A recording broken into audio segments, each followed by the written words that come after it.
चलो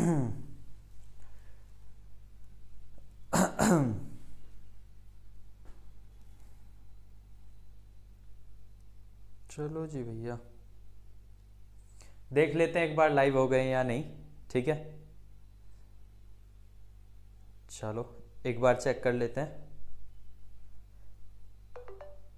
बहुत बढ़िया, आवाज क्लियर आ रही है? चलो जी भैया, हाँ सही। आ जाओ भाई, जल्दी से जुड़ जाओ, ज्वाइन हो जाओ सारे के सारे। देखता रहूंगा मैं यहीं पे, ठीक है, चैट स्टार्ट करके, तो जल्दी से आ जाओ, क्योंकि आज की क्लास बहुत ज्यादा इंपॉर्टेंट होने वाली है। क्योंकि आपके मैथ्स के एग्जाम में बहुत ज्यादा दिन तो बचे हैं नहीं। अब आपका बीच में आज और कल ये 2 ही दिन बचे हैं, और जितनी भी मेहनत है आपको ये इन्हीं दोनों दिनों में करनी है। तो इसके लिए बहुत ज्यादा जरूरी है कि आपको सेलेक्टेड पार्ट पढ़ना है। ऐसा नहीं है कि आपको सारी चीजें ही पढ़ते ही जानी है। ठीक है, अब जो 1 साल में इतनी सारी चीजें पढ़ी हैं वो 2 दिन में तो नहीं पढ़ सकते। तो आपको सेलेक्टेड और मोस्ट इंपॉर्टेंट चीजें पढ़नी है। तो जल्दी से आके जुड़ जाओ, ठीक है, ज्वाइन कर लो हमारी लाइव क्लास को, क्योंकि आज जो क्वेश्चन आपको हम कराने वाले हैं वो होने वाले हैं one of the best most important questions. ठीक है, तो अगर आपने ये कर लिए, इसका मतलब आपने अपनी तैयारी कंप्लीट कर ली है, और आपको इससे ज्यादा करने की कोई जरूरत नहीं है, क्योंकि सारे के सारे क्वेश्चन 100% आपको यहीं से मिलने वाले हैं। ठीक है, तो बहुत मेहनत से, बहुत उससे आपकी ये क्वेश्चंस की जो सीरीज है, ठीक है, ये सेलेक्ट करके बनाई गई है। तो थोड़ा सा ना इस बात को समझिए। चलिए तो स्टार्ट करते हैं। जय श्री राम सभी को। तो कैसे हैं आप सब? आई होप आप सब बढ़िया होंगे, मस्त होंगे।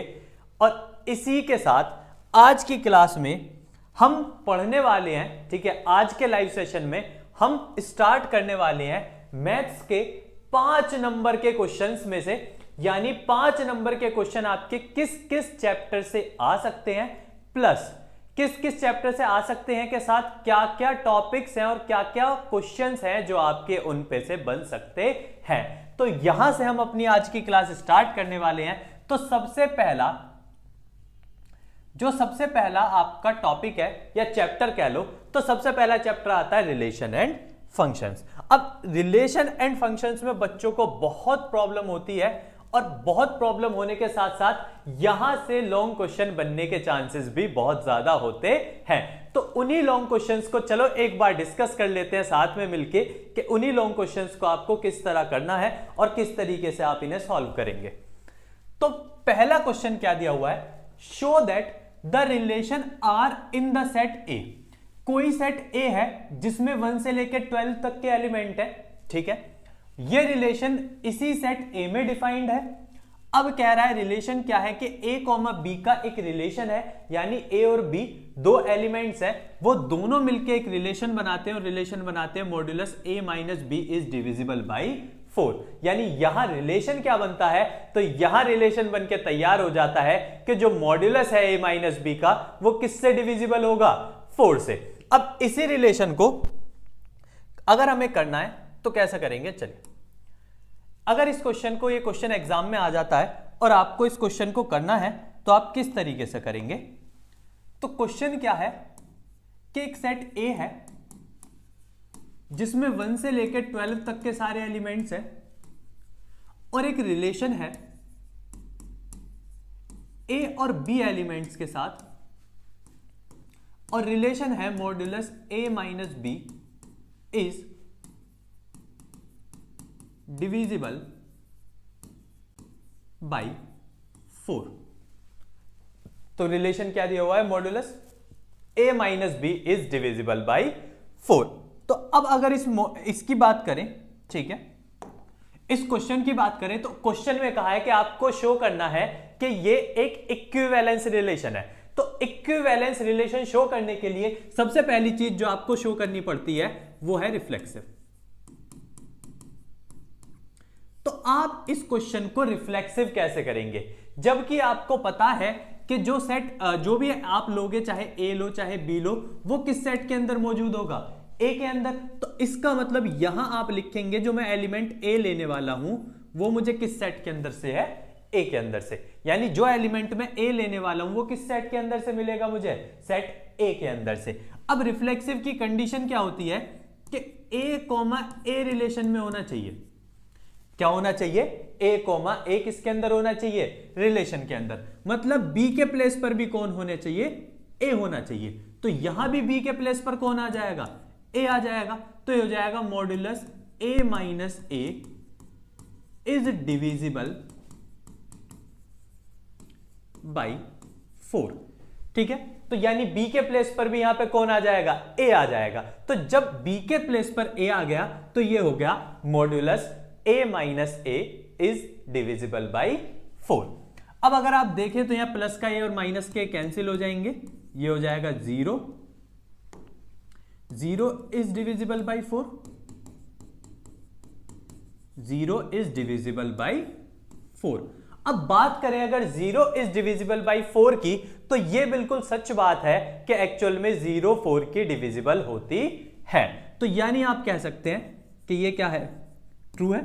ठीक है, तो इसका मतलब आर रिफ्लेक्सिव है, यानी रिलेशन, यानी आपका जो रिलेशन है वो एक्चुअल में रिफ्लेक्सिव है। तो अगर वो रिफ्लेक्सिव हो गया तो यहां उसके बाद आपको सेकंड कंडीशन चेक करने का मौका मिलेगा, और सेकंड कंडीशन है आपकी सिमेट्रिक। सेकंड कंडीशन क्या है आपकी, सिमेट्रिक। अब अगर सिमेट्रिक की बात करें तो सिमेट्रिक की कंडीशन में हम दो एलिमेंट्स लेकर चलते हैं। तो हमें यहां बताना पड़ेगा कि हम ए और बी दो एलिमेंट्स ले रहे हैं, और दोनों किस सेट में से होने चाहिए, दोनों सेट ए के अंदर मौजूद होने चाहिए। यानी ए और बी जो भी दो एलिमेंट है वो दोनों सेट ए के अंदर से होने चाहिए, क्योंकि हमारा रिलेशन तो ए में है। हमें चेक जो करना है रिलेशन को वो किस सेट के अंदर करना है, सेट ए के अंदर। तो जो भी चीजें हम लेके चलेंगे वो किसकी होंगी, सेट ए की। तो यानी ए और बी दोनों रिलेशन होने चाहिए किसके अंदर, सेट ए के अंदर। अब अगर बात करें तो A comma B belongs to R, यानी modulus A minus B is divisible by 4। ये तो क्वेश्चन में गिवन है हमें भाई, ये बात तो हमें पहले से पता है कि जो मॉड्यूलस ए माइनस बी है वो एक्चुअल में डिविजिबल है किसका, 4 का। तो जब इतनी बात हमें पहले से ही पता है तो हमें सिमेट्रिक में चेक करना होता है कि बी कॉमा ए भी किसके अंदर होना चाहिए, उसी रिलेशन आर के अंदर प्रेजेंट होना चाहिए। तो उसे चेक करने के लिए आप खुद सोचो, इसके अंदर से क्या मैं माइनस कॉमन नहीं ले सकता, जी बिल्कुल, मॉड्यूलस के अंदर से माइनस कॉमन लिया जा सकता है। तो अगर मैं -1 को कॉमन लेता हूं मॉड्यूलस के अंदर से, तो यहां a माइनस बी की जगह क्या बचेगा, b माइनस ए। ये सारी लाइन ऐसी लिखी जाएगी, इज डिविजिबल बाई 4। अब मॉड्यूलस माइनस को कैसा बना देता है, प्लस का बना देता है। तो जब इस माइनस को प्लस का बना दिया होगा तो ये रहा, ये बचा होगा mode b minus A is divisible by 4। अब a कॉमा बी को जब हम मोड a माइनस बी लिखते हैं तो मोड b माइनस ए को भी तो हम ये लिख सकते हैं b कॉमा ए, और ये अब तक रिलेशन चल ही रहा है। रिलेशन तो यही है ना, इज डिविजिबल बाई 4। तो इज डिविजिबल बाई 4 को ही क्या बोल रहे हैं हम, रिलेशन बोल रहे हैं। तो इसका मतलब b कॉमा ए जो है वो भी 4 का डिविजिबल हो गया, यानी b माइनस ए 4 का डिविजिबल है। तो यानी b कॉमा ए भी किसके अंदर आ गया, रिलेशन के अंदर। तो हमारा अगर b कॉमा ए भी रिलेशन के अंदर आ गया तो हम कह सकते हैं कि हमारा रिलेशन क्या है, सिमेट्रिक है। क्या है रिलेशन, सिमेट्रिक। आपको इसी तरीके से पूरे क्वेश्चन को करना है, जिस तरीके से ये बताया जा रहा है आपको एक एक स्टेप बिल्कुल इसी तरीके से लिखना है। ठीक है, आपके एग्जाम में एक भी नंबर नहीं घटेगा, बस इसी तरीके से आप क्वेश्चन को कर लेना।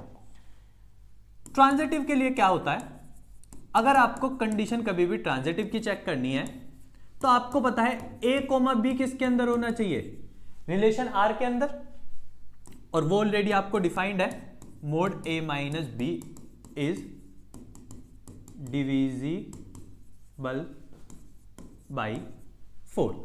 अब यहां आप ये लेंगे ए बी सी, क्योंकि आपको पता है कि आपको ट्रांजिटिव चेक करने के लिए कितने एलिमेंट्स की जरूरत पड़ती है, 3। तो अगर आपको 3 एलिमेंट्स की जरूरत है तो आप यहां पे लेंगे 3 एलिमेंट्स ए बी सी।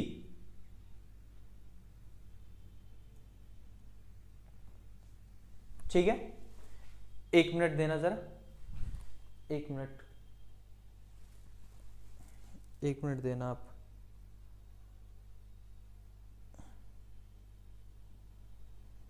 क्या प्रॉब्लम हो गई भाई?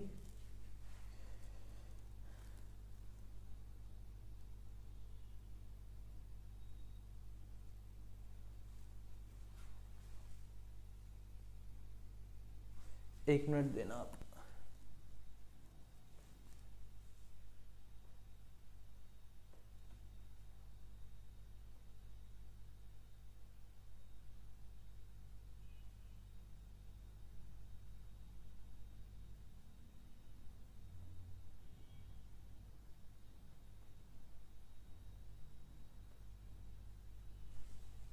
ठीक है, सॉरी वो बीच में थोड़ा सा ग्लिच हो गया था, ठीक है, माफ करना। तो ग्लिच के लिए सॉरी, ठीक है। आई होप आपको अब दिखाई दे रहा होगा, सॉरी, ठीक है। तो आपको अब बिल्कुल वापस से बिल्कुल वैसा ही सेम दिखाई देगा, तो टेंशन नहीं लेने का। चलो, तो बात करें तो a कोमा बी अगर R के अंदर है, इसका मतलब है मॉड्यूलस a माइनस बी क्या है, डिविजिबल बाई 4 है। तो अगर ये डिविजिबल बाई 4 है आपका, तो यहां आपको ट्रांजिटिव के लिए ए बी सी 3 एलिमेंट्स लेने होते हैं। क्यों? क्योंकि जब a कोमा बी रिलेशन के अंदर है तो ट्रांजिटिव के लिए दूसरा चेक करना होता है b कोमा सी। दूसरा किसे चेक करना है? b कोमा सी को। तो b कोमा सी रिलेशन के अंदर होगा तो इसकी क्या कंडीशन बनेगी? इसकी बनेगी mod b minus C is divisible by 4। अब ये कंडीशन तो आपकी पहले से दी है, ठीक है। अब ट्रांजिटिव के लिए चेक करना पड़ता है मोड a माइनस सी भी क्या होना चाहिए, यानी a और c के साथ रिलेशन, यानी a कॉमा सी भी किसके अंदर आना चाहिए?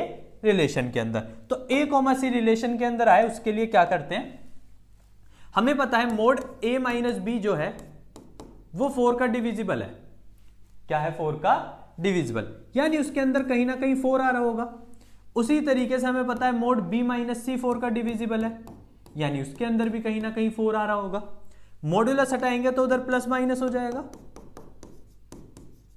इधर से मॉड्यूलस हटाएंगे तो इधर प्लस माइनस हो जाएगा, ठीक है। अब मॉड्यूलस हटाने के बाद जब ये दोनों तरफ प्लस माइनस हो जाएगा तो अब आप यहां ध्यान से देखें, इसे इक्वेशन फर्स्ट और इसे क्या मान ले? इक्वेशन सेकंड, और इन दोनों को क्या कर दें? ऐड। इन दोनों को क्या कर दें आप? ऐड। तो जैसे ही आप ऐड करेंगे माइनस बी से प्लस बी कैंसिल हो जाएगा और ये बचेगा a minus C. a minus C equals to plus minus 4k1 plus minus 4k2। अब प्लस माइनस का 4 आप क्या ले सकते हो? कॉमन। तो जब आप इन दोनों में से प्लस माइनस का 4 कॉमन लेंगे तो ये हो जाएगा plus minus 4 bracket k1 plus k2। अब प्लस माइनस हट के इधर मॉड्यूलस बना लेंगे।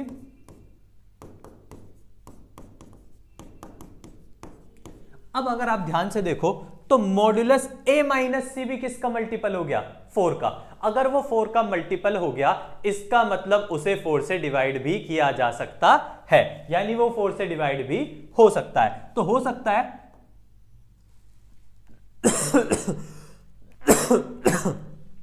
तो इसका मतलब हम कह सकते हैं कि मॉड्यूलस a माइनस सी क्या है?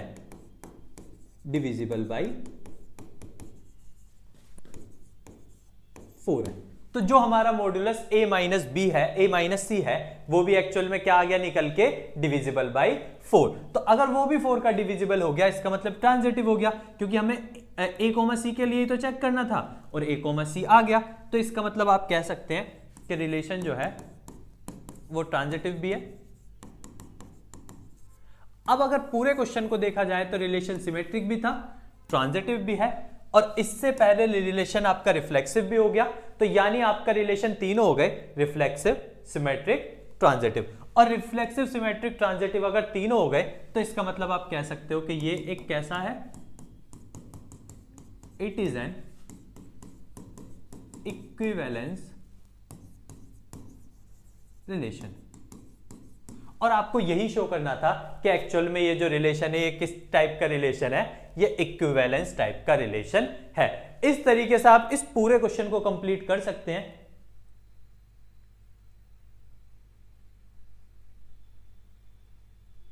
ठीक है, तो इस तरीके से आप इस पूरे क्वेश्चन को कंप्लीट कर सकते हैं और ये one of the most important question है, ठीक है, जिसे आप कर सकते हैं। तो अगर इसके अलावा और क्या क्या क्वेश्चंस आपके इससे बनते हैं, ठीक है, चलो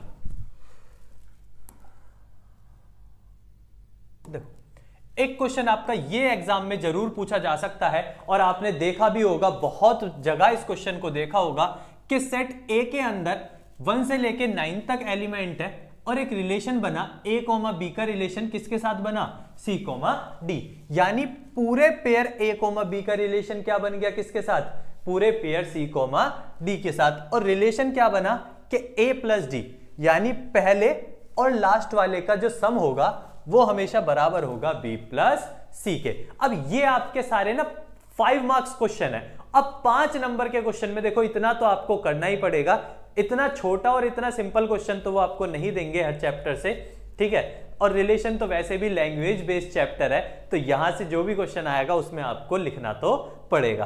तो इसकी अगर इस क्वेश्चन की बात करें तो इस क्वेश्चन को भी एक बार चेक कर लेते हैं और इसे भी प्रूव करना है कि एक ऐसा रिलेशन है, इक्विवेलेंस रिलेशन है। तो इसे इक्विवेलेंस रिलेशन प्रूव कर लेते हैं। क्या दिया हुआ है क्वेश्चन में, क्वेश्चन में दिया हुआ है a, b relation c, d। a, b के साथ c, d का रिलेशन दिया हुआ और वो दिया हुआ है a plus D equals to b plus C. पहले और लास्ट वाले का सम बाकी दोनों के सम के बराबर है। अब आप इस क्वेश्चन को एक बार खुद भी ट्राई कर सकते हैं, ठीक है।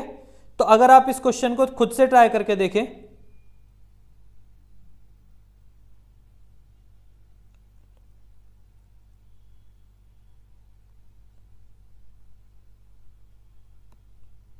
ठीक है, चलो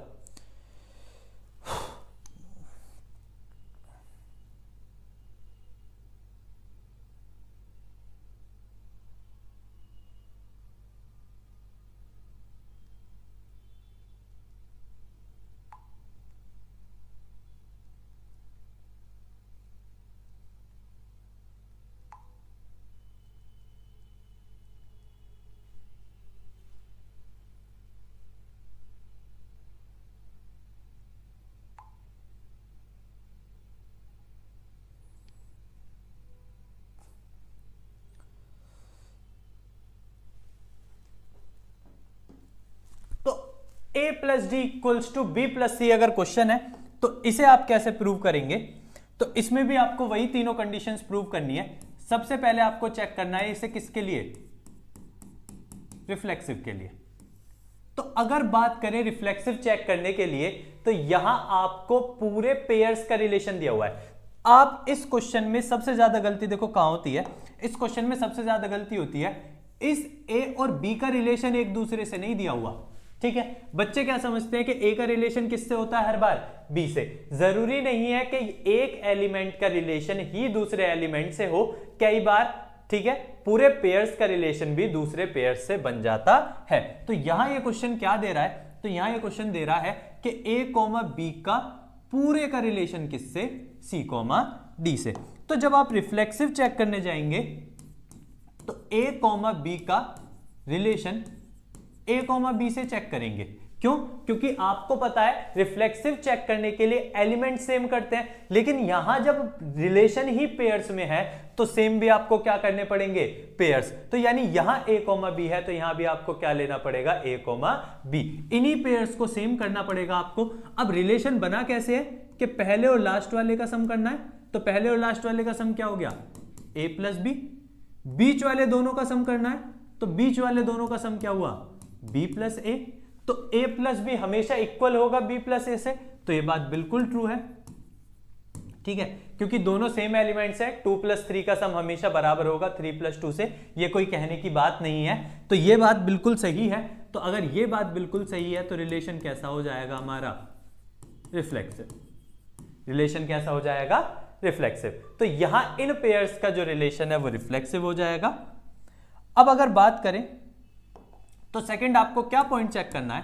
तो सेकंड पॉइंट आपको चेक करना है सिमेट्रिक। अब सिमेट्रिक की बात करें तो सिमेट्रिक के लिए आपको पूरे पेयर्स का रिवर्स चाहिए। जैसे a, b का रिलेशन आपको पता है किससे दिया हुआ है? c, d से, और दिया क्या है? a + d बराबर होगा b + c के। अब सिमेट्रिक में क्या चेक करते हैं कि a, b का रिलेशन c, d से है, तो इनका उल्टा c, d का रिलेशन किससे होना चाहिए? a, b से। यानी अगर ऐसे पॉसिबल है सॉरी, तो अगर ऐसे पॉसिबल है तो इनका रिवर्स करके यानी इनको पलट के भी पॉसिबल होना चाहिए। तो इनको पलट के भी पॉसिबल होना चाहिए, तो उसके लिए देख लेते हैं। तो एक्चुअल में a, b का c, d से है ना, तो सिमेट्रिक कहता है c, d का किसके साथ होना चाहिए? a, b के साथ होना चाहिए। तो c, d का a, b के साथ में रिलेशन कैसे बनेगा? पहले वाले का आखिरी वाले से सम और इन बीच वालों का सम, यानी ये बनेगा c + b बराबर d + a। अब ये देखो, ऊपर वाली और नीचे वाली ये दोनों बातें एक ही तो हैं। चाहे मैं ऊपर वाली कंडीशन की बात करूं, यहां भी तो ये कह रहा है a + d का सम किसके बराबर है? b + c के, और यहां भी यही कह रहा है a + d का सम किसके बराबर है? b + c के। अब ये तो हमें गिवन है, ये हमें पहले से क्या है? गिवन। तो जब हमें पता है कि अगर ये वाले पेयर्स इक्वल हैं तो ये भी वही सेम पेयर्स है, तो ये पेयर्स भी क्या रहेंगे? इक्वल रहेंगे। तो आपके ये पेयर्स भी इक्वल हो जाएंगे। तो आप कह सकते हैं कि जो आपका रिलेशन है वो क्या है? सिमेट्रिक।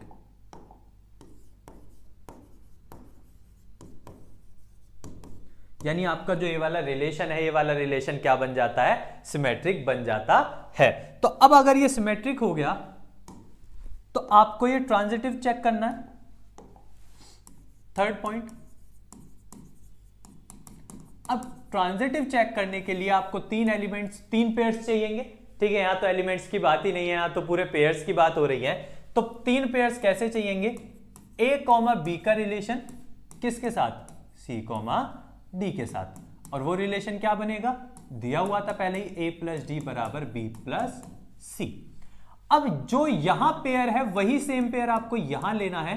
c, d का रिलेशन, अपनी तरफ से एक पेयर e, f ले लो।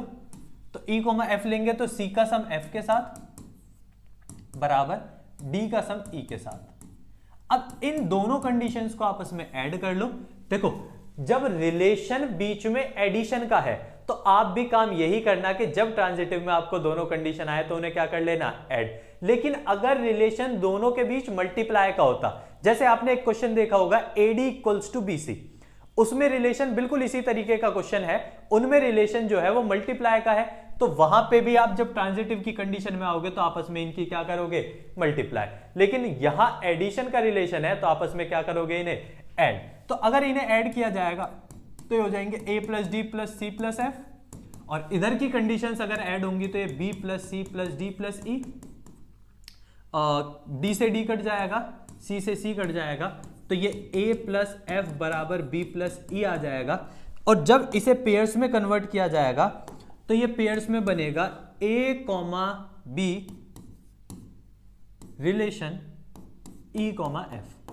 पेयर्स में कन्वर्ट करके ये बन जाएगा। ठीक है, तो अब ये देखो, इसका रिलेशन भी इसके साथ आ गया। ठीक है, तो इसका मतलब ये ट्रांजिटिव है। तो अगर ये रिलेशन आपको मिल जाता है तब आप कहेंगे कि एक्चुअल में ये ट्रांजिटिव है। अब इसके साथ साथ आपसे एक और चीज उसने मांगी थी क्वेश्चन में। अब क्वेश्चन को दोबारा ध्यान से पढ़ें। अब मांगा है इक्विवेलेंस क्लास किसकी? 2, 5 की, जबकि सेट A के अंदर टोटल कितने एलिमेंट्स है? 1 से लेकर 9 तक। तो टोटल अगर 1 से लेकर 9 तक एलिमेंट्स है तो 2, 5 की इक्विवेलेंस क्लास क्या होगी?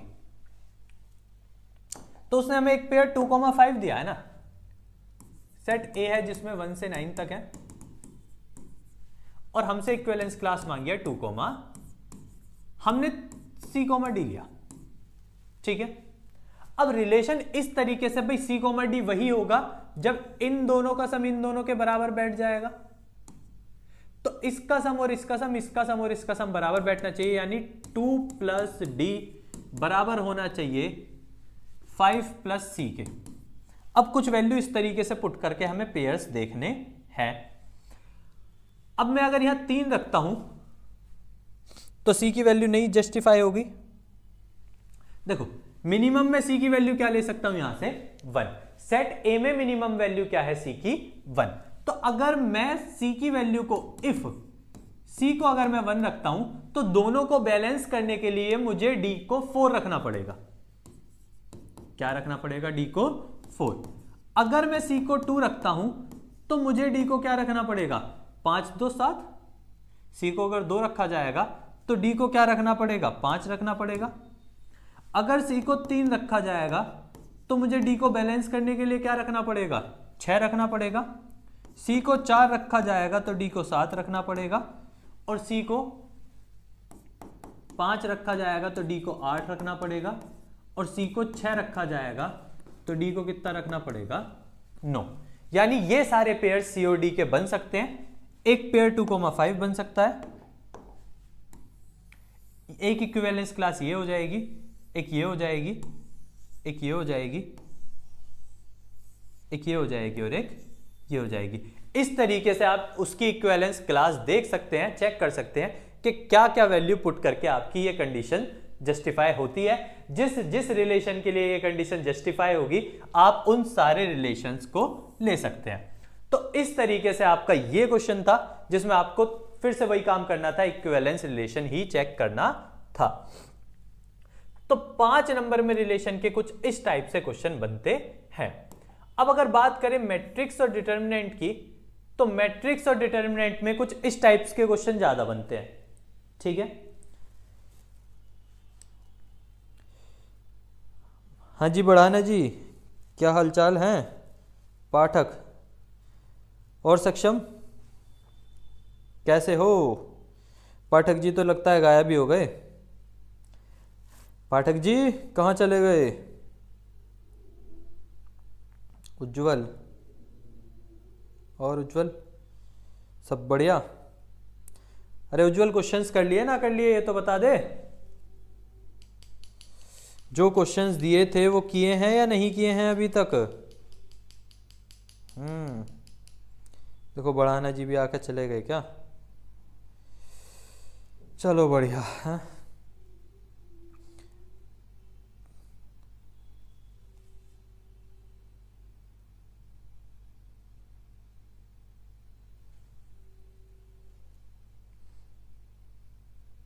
चलो जी,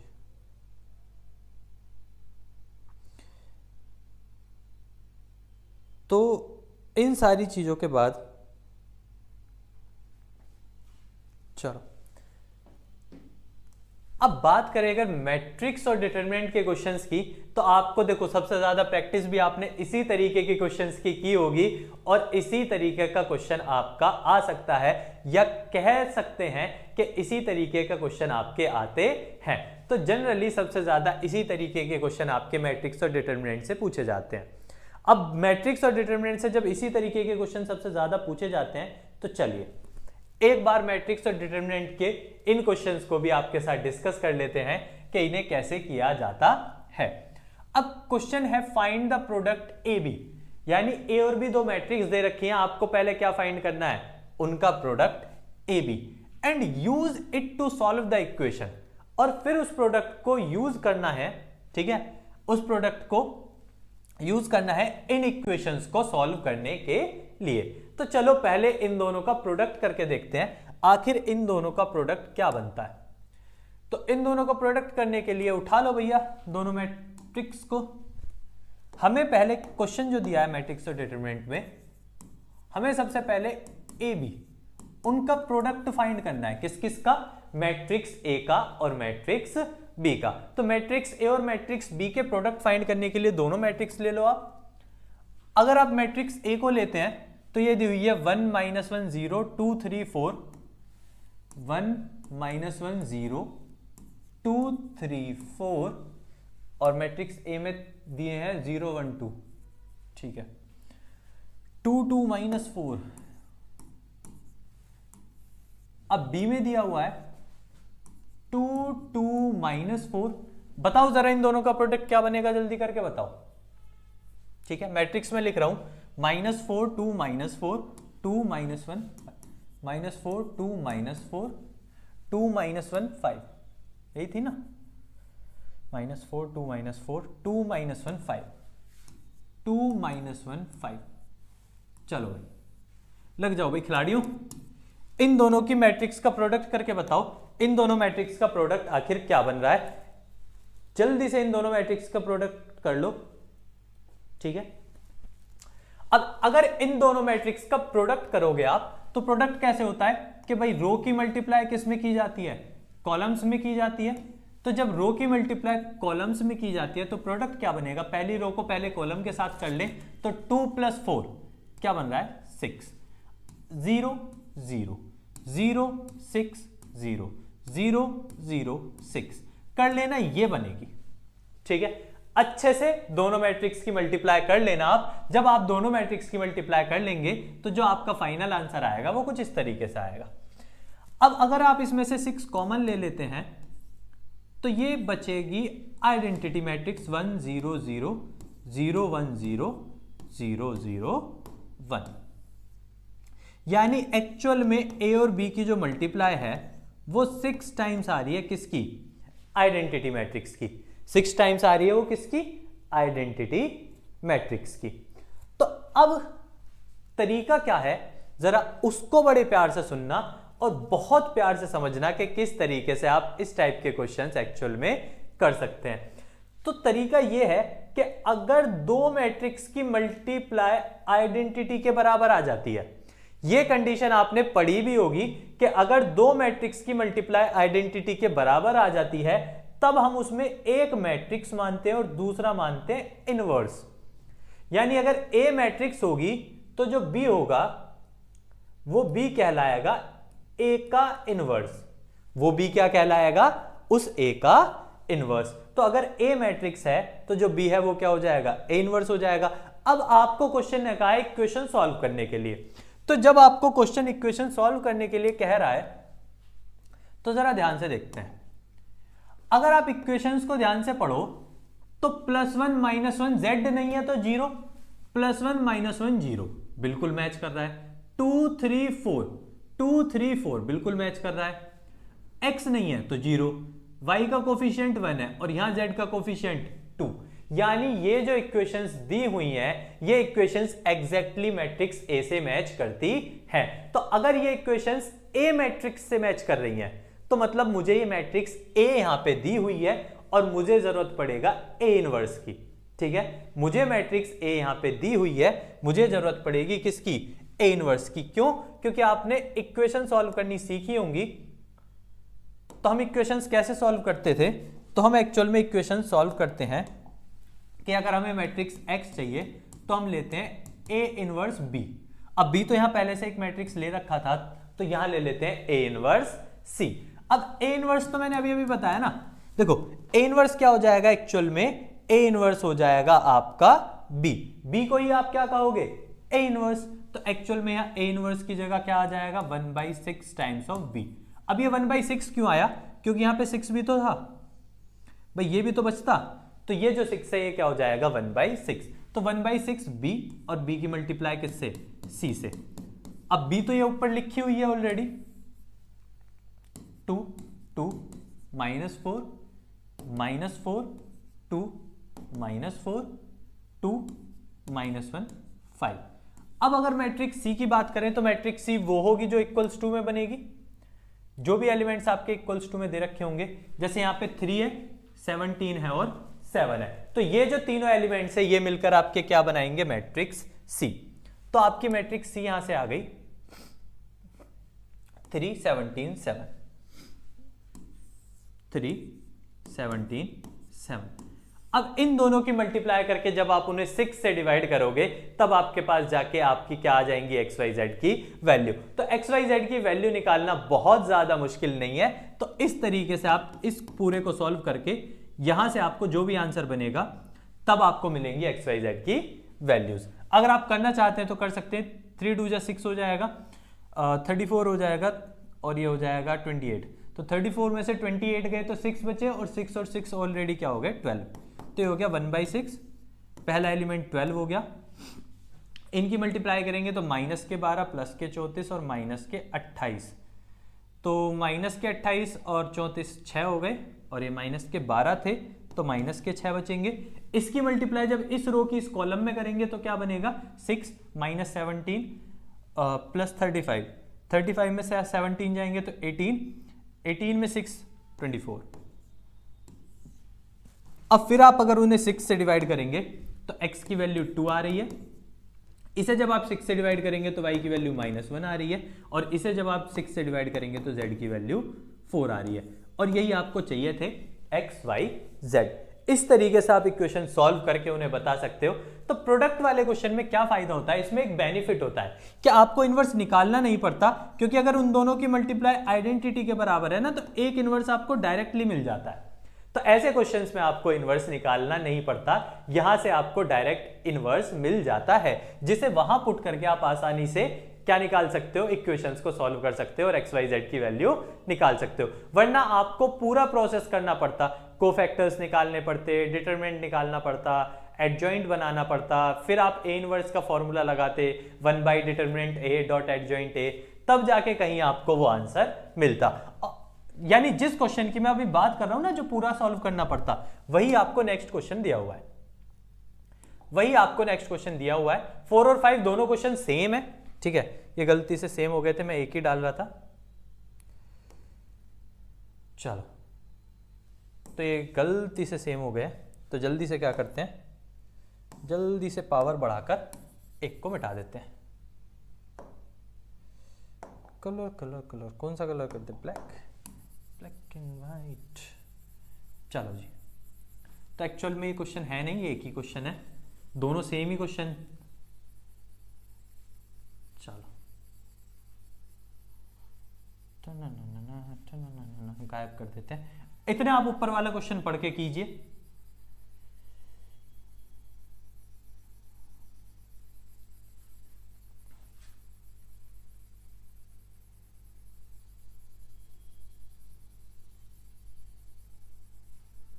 चलो, ऊपर वाले क्वेश्चन में आपको दिया हुआ है, पहले आपको फाइंड करना है A इनवर्स। ऊपर वाले क्वेश्चन में साफ साफ आपको दिया हुआ है, पहले आपको क्या फाइंड करना है, A इनवर्स। तो जब अगर A इनवर्स की बात कर लें तो A इनवर्स के लिए आपको यहां क्या करना पड़ेगा, मैट्रिक्स A दी हुई है, इसी मैट्रिक्स A का आपको पहले क्या निकालना है, इनवर्स। इनवर्स निकालने के लिए आपको जरूरत पड़ेगी, क्या क्या चाहिए, तो आपको चाहिए कोफैक्टर्स, एडजॉइंट, डिटरमिनेंट, इन सारी वैल्यूज की जरूरत है आपको क्या निकालने के लिए, A इनवर्स। तो जल्दी से पहले इन सारी वैल्यूज को लेकर क्या निकाल लेते हैं, A इनवर्स निकाल लेते हैं। तो A इनवर्स जब आपको निकालना है तो चलो,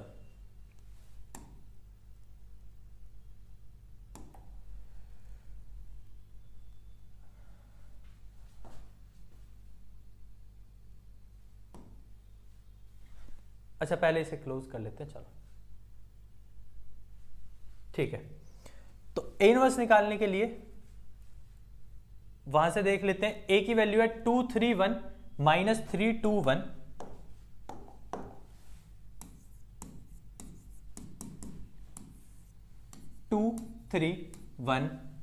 उसके अलावा क्या दे रखी है इनवर्स की वैल्यू, -321, और क्या दे रखी है, चलो 5 - 4 - 2। ये आपको A मैट्रिक्स दे रखी है। अब अगर ये आपको मैट्रिक्स A दे रखी है तो आपको पहले इसका इनवर्स निकालना है। तो इसका इनवर्स निकालने के लिए आप सबसे पहले निकालेंगे डिटरमिनेंट। सबसे पहले क्या फाइंड करेंगे, इसका डिटरमिनेंट। अब डिटर्मिनेंट फाइंड करने का तरीका बड़ा सिंपल है, ठीक है, बहुत प्यार से फाइंड किया जा सकता है। कैसे? तो आप डिटर्मिनेंट आता भी होगा आप सबको, 2 लिया, ये कट गया, ये कट गया, इसकी मल्टीप्लाई इससे करेंगे तो ये 0 हो जाएगा। और उसके बाद 3 लिया, नेगेटिव का होता है जो कि ये वाला, इसको काट लो, इसको काट लो, इनकी आपस में क्रॉस मल्टीप्लाई करेंगे तो ये 6 - 5 1 बनेगा। और 1 लिया, फिर इनको क्रॉस करके मल्टीप्लाई करेंगे तो ये बनेगा 2 बनेगा। तो ये -3 + 2 जो कि क्या आ गया -1। यानी डिटर्मिनेंट की वैल्यू आपकी क्या आ रही है सॉल्व होके -1। अब इस डिटर्मिनेंट की वैल्यू -1 का क्या है, अब आपको निकालने हैं कोफैक्टर्स। यानी इनवर्स के लिए अब आपको क्या चाहिए, cofactors C11, C12, C13, C21, C22, C23, C31, C32, C33। तो इन सारे कोफैक्टर्स को एक एक करके जल्दी से निकाल लेते हैं। अब 3 कोफैक्टर्स तो आपको यहां मिल ही जाएंगे अंदर ब्रैकेट के, 0 1 2। बाकी के निकाल लेते हैं जल्दी। -3 वाले को निकालेंगे तो ये आ जाएगा -6 + 4 -2। 2 वाले को निकालेंगे, ये कट हो जाएगा -4 - 5 -9। और 2 3 वाले एलिमेंट को निकालेंगे तो -8 और -15। इसको निकालेंगे तो एक क्रॉस हो जाएगा, 3 में से 2 1। इसको निकालेंगे तो ये कट 2 + 3 5। इसको निकालेंगे तो ये कट 4 + 9 13।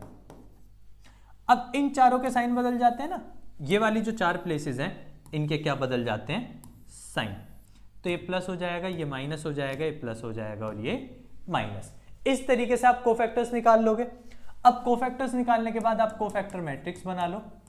तो कोफैक्टर मैट्रिक्स क्या आ जाएगी, 0 -1 2 2 -9 23 और 1 -5 13। ये आपकी कोफैक्टर मैट्रिक्स आ गई। इसके बाद आपको बनाना पड़ता है कोफैक्टर मैट्रिक्स के बाद एडजॉइंट। एडजॉइंट बनाने का तरीका क्या होता है, तो एडजॉइंट किसी भी मैट्रिक्स का जब बनाया जाता है, जब उस कोफैक्टर मैट्रिक्स का आप क्या कर लोगे, ट्रांसपोज। क्या कर लोगे आप, उसका ट्रांसपोज। तो जल्दी से इस कोफैक्टर मैट्रिक्स का ट्रांसपोज कर लो। तो जब आप ट्रांसपोज करेंगे तो जो एडजॉइंट ए है वो आ जाएगा निकल के 0 -1 2 2 -9 23 1 -5 13। तो ये आपका एडजॉइंट ए आ गया। अब इनवर्स बनाना ज्यादा मुश्किल है ही नहीं, क्योंकि इनवर्स के लिए आपको सिंपल है, ए इनवर्स निकालने के लिए आपको डिटरमिनेंट से डिवाइड करना पड़ता है, किसको, एडजॉइंट को। अब एडजॉइंट ए आ गया, डिटरमिनेंट ऑलरेडी हमारे पास है, -1 से सबको डिवाइड करना है, तो मतलब सबके साइन पलट जाएंगे। -1 से डिवाइड का मतलब ये तो हुआ सिंपल, सबके साइन क्या हो जाएंगे, चेंज हो जाएंगे। तो सबके साइन चेंज हो जाएंगे तो ए इनवर्स आपका निकल के आएगा। तो ए इनवर्स की वैल्यू 0 आएगी, यहां -2, यहां पे -1, यहां पे 1, यहां पे 9, यहां पे 5 और यहां पे -2 -23 और -13। ये आपका इनवर्स निकल के आ गया। तो अगर ये वैल्यू आपके ए इनवर्स की हुई तो ए इनवर्स की वैल्यू के बाद आपको क्या चाहिएगा, आपको चाहिए इक्वेशन सॉल्व। आपसे क्या करा रहा है, इक्वेशन सॉल्व। भाई ए इनवर्स मांगा था ना पहले, तो ए इनवर्स आ गया। ए इनवर्स के बाद आपसे कह रहा है सॉल्व करो इन इक्वेशंस को। इक्वेशन ध्यान से देखो तो यही सेम मैट्रिक्स बन रही है।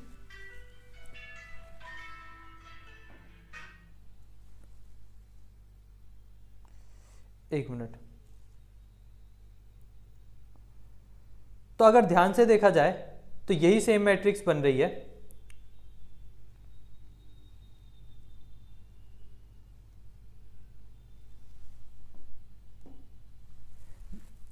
ठीक है, लेकिन अब ये इंपॉर्टेंट क्वेश्चन क्यों है और मैंने इसे क्यों सेलेक्ट किया है, इसका देखो रीजन समझो। देखो बहुत प्यारी बात एक इसमें, बहुत ध्यान से समझने वाली बात यह है, यहां समझो एक मिनट, चलो इस बात को थोड़ा सा गौर फरमाना। अगर यहां 2 है तो 2 यहां पर है, ठीक है, सही बात है। यहां -3 है तो -3 यहां होना चाहिए था, लेकिन यहां पर मौजूद है। देखो भाई ध्यान से, अब इसी तरीके से इक्वेशन को यहां नोटिस करोगे तो यहां क्या है, प्लस का 5। अब प्लस का 5 यहां होना चाहिए था, यहां मौजूद है।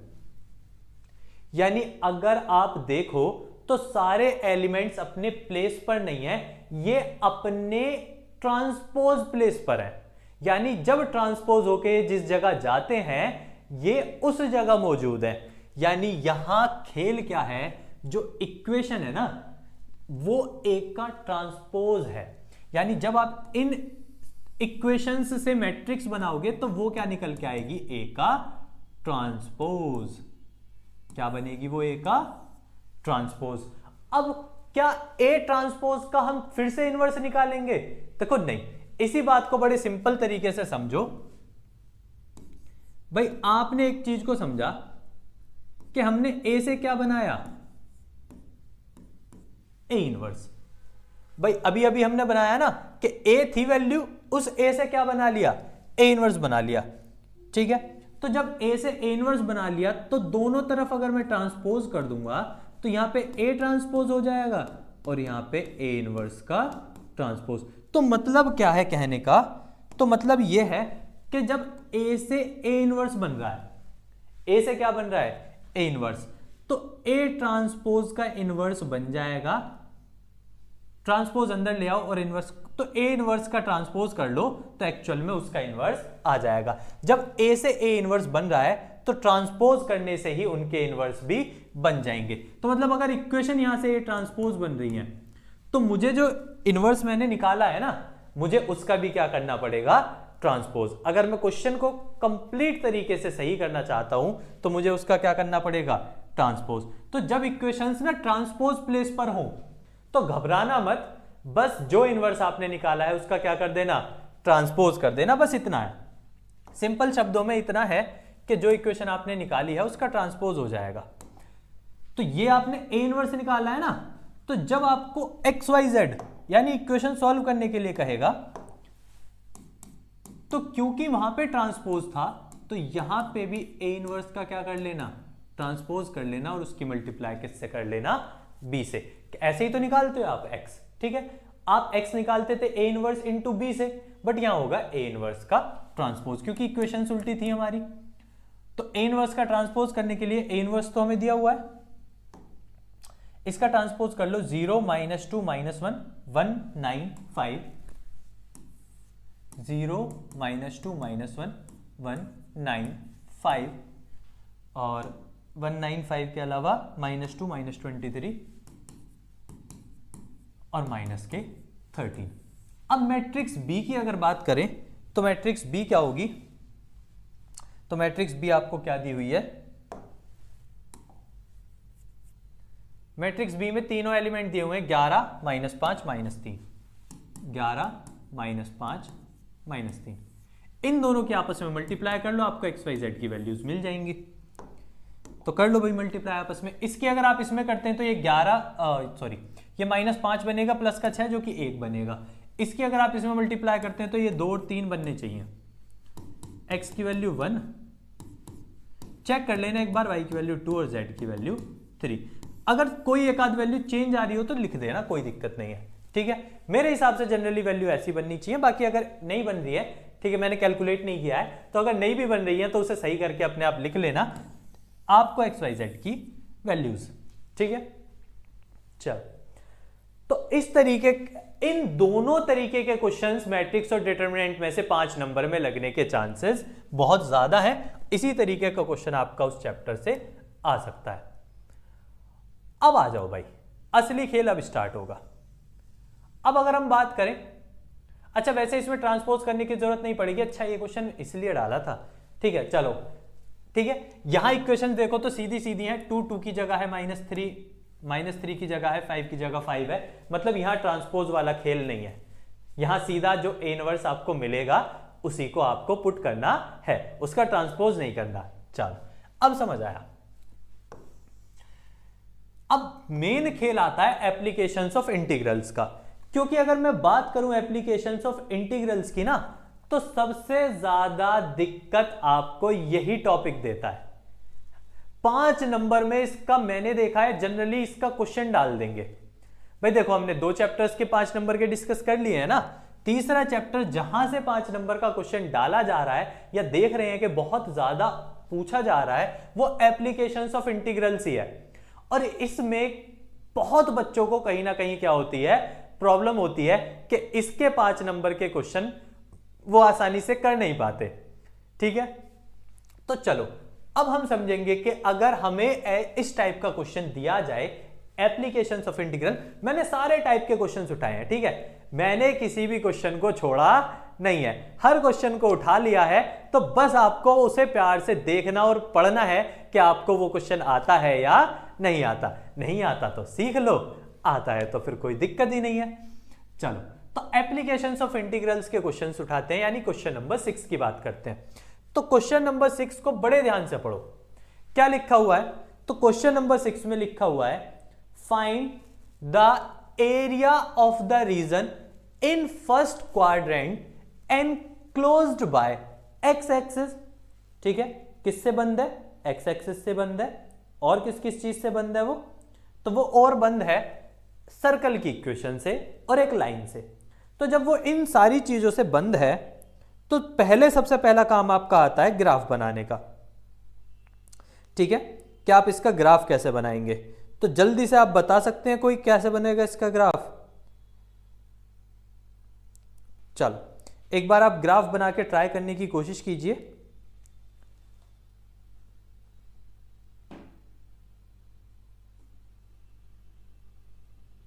चलो चलो चलो चलो प्यार से कर लो भाई,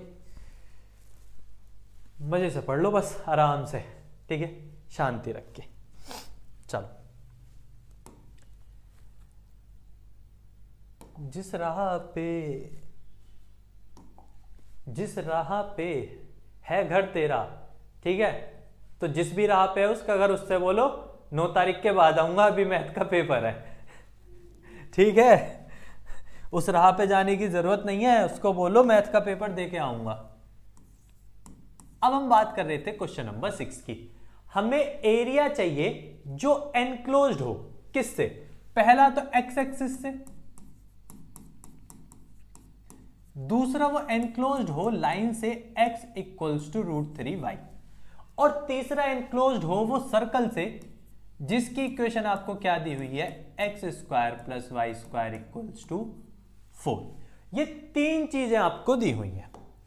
अब बात अगर ग्राफ की करें तो सबसे पहली बात है ना, ये इक्वेशन सर्कल की है और सर्कल की इक्वेशन होती है x² + y² equals to r², यानी r² की जगह क्या दिया हुआ है क्वेश्चन ने, 4। तो इसका मतलब है मेरी रेडियस की वैल्यू 2 है, यानी ये ऐसा सर्कल है जिसके रेडियस की वैल्यू क्या होगी, 2 होगी। तो यहां बड़े प्यार से ऐसा सर्कल बना लेते हैं। हमने ये सर्कल बना लिया और हमने मान लिया इसके रेडियस की वैल्यू क्या होगी, 2, यानी ये वाला जो पॉइंट होगा ये 2 होगा, ये वाला पॉइंट क्या होगा, 2 होगा। ठीक है, चलो हाँ, अब इसके साथ और क्या क्या है, तो हमने सर्कल को तो ड्रॉ कर लिया, अब बारी है लाइन को ड्रॉ करने की। अब अगर इस लाइन को देखो तो यहां x की वैल्यू एक बार 0 रख के और एक बार x की वैल्यू कुछ और रख के पॉइंट्स निकाल लेना, और उन पॉइंट्स को जब आप ग्राफ पे प्लॉट करोगे तो ये ऐसे जाएगी लाइन काटते हुए। ठीक है, यानी ये वाली इक्वेशन हो गई लाइन की। अब एक हमेशा याद रखना, जब भी आप AY करें और फिगर 1 से ज्यादा हो तो जहां भी वो दोनों एक दूसरे को काटे ना, जहां भी वो एक दूसरे को कट करें वहां से एक परपेंडिकुलर लाइन डाल लेना नीचे। जहां भी एक दूसरे को कट करें वहां से एक परपेंडिकुलर लाइन कहां पे डाल लेना, नीचे। अब आपको ये पॉइंट की जरूरत है, जहां भी वो एक दूसरे को इंटरसेक्ट करेंगे आपको हमेशा उस पॉइंट की जरूरत होगी। तो जब आपको इस पॉइंट की जरूरत है तो ये पॉइंट कैसे मिलेगा, तो ये पॉइंट बना कब, जब लाइन किसको कट करके गई, सर्कल को। तो उन्हीं दोनों की इक्वेशन को सॉल्व करके आपको ये पॉइंट मिलने वाला है। तो लाइन और सर्कल की इक्वेशन कैसे, x की जगह √3y यहां पुट कर दो, तो यहां पुट करेंगे तो हो जाएगा √3y का whole square plus y square equals to 4, तो हो जाएगा 4y स्क्वायर इक्वल्स टू 4, काट लो, y स्क्वायर की वैल्यू 1 हो जाएगी और y की वैल्यू +-1, y की वैल्यू क्या हो जाएगी, +-1। अब y की वैल्यू अगर +1 रखेंगे तो √3 आ जाएगा, तो यानी एक्चुअल में ये जो पॉइंट है ये √3 आ रहा है, ठीक है, ये x वाला पॉइंट है ना। तो y को जब ये रखोगे तो x बनेगा +-√3, तो ये प्लस का √3 बन रहा होगा इधर, और इधर बन रहा होगा माइनस के √3। तो बन गया ना, ऊपर प्लस का √3 बन गया और नीचे माइनस का √3, दोनों जगह काट रहा था तो दोनों पॉइंट आपको मिल गए। अब मेन बात क्या है यहां से समझो, मैं अगर ध्यान से देखूं तो ये जो हिस्सा है ये वाला, मैं इस वाले हिस्से का काम करता हूं, एक हो जा भाई सिलेक्ट, हाँ ये वाला हिस्सा, इसमें कलर कर देता हूं,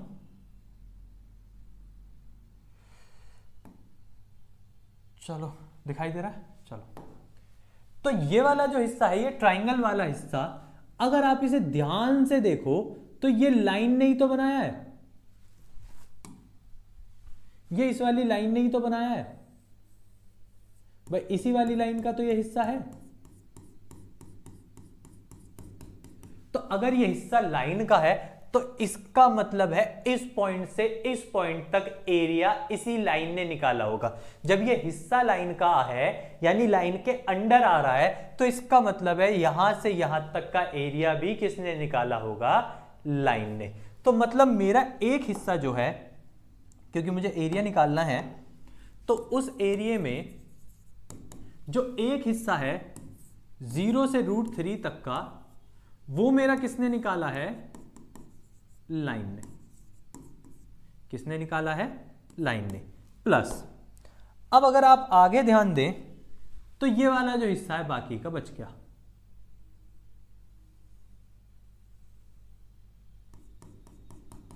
ये वाला जो हिस्सा, अगर आप ध्यान से नोटिस करें तो ये वाला हिस्सा सर्कल पे बना हुआ है, ये रही ना, यहां पे ये था ना कर्व, ये सर्कल की ही तो था, तो यानी ये सर्कल से बना हुआ है, यानी √3 से 2 तक का हिस्सा बनाने में कौन काम कर रहा है, ये सर्कल काम कर रहा है। तो इसका मतलब है √3 से 2 तक का एरिया किसने बनाया, सर्कल ने। देखो area of applications of integral में मेन आपको यही ध्यान रखना है कि एरिया कौन कहां से कहां तक का बना रहा है। तो ये अगर आपको पता है तो आपके लिए वो क्वेश्चन बहुत आसान हो जाएगा, वरना बहुत मुश्किल होंगी आपको क्वेश्चन करने में। तो अगर यहां से यहां तक का ये देखें आप, वाई लाइन और ठीक है, तो लाइन की वाई यहां से निकाल लेना, x/√3 आ जाएगी। इंटीग्रेशन कर रहे हैं कहां से, 0 से √3 तक, प्लस फिर इंटीग्रेशन हो रहा है √3 से 2 तक y ऑफ सर्कल, तो y ऑफ सर्कल वहां से निकाल लेना, 4 - x² dx हो जाएगा। दोनों को इंटीग्रेट कर लो, ठीक है, इंटीग्रेशन तो आई होप आप कर ही सकते हो।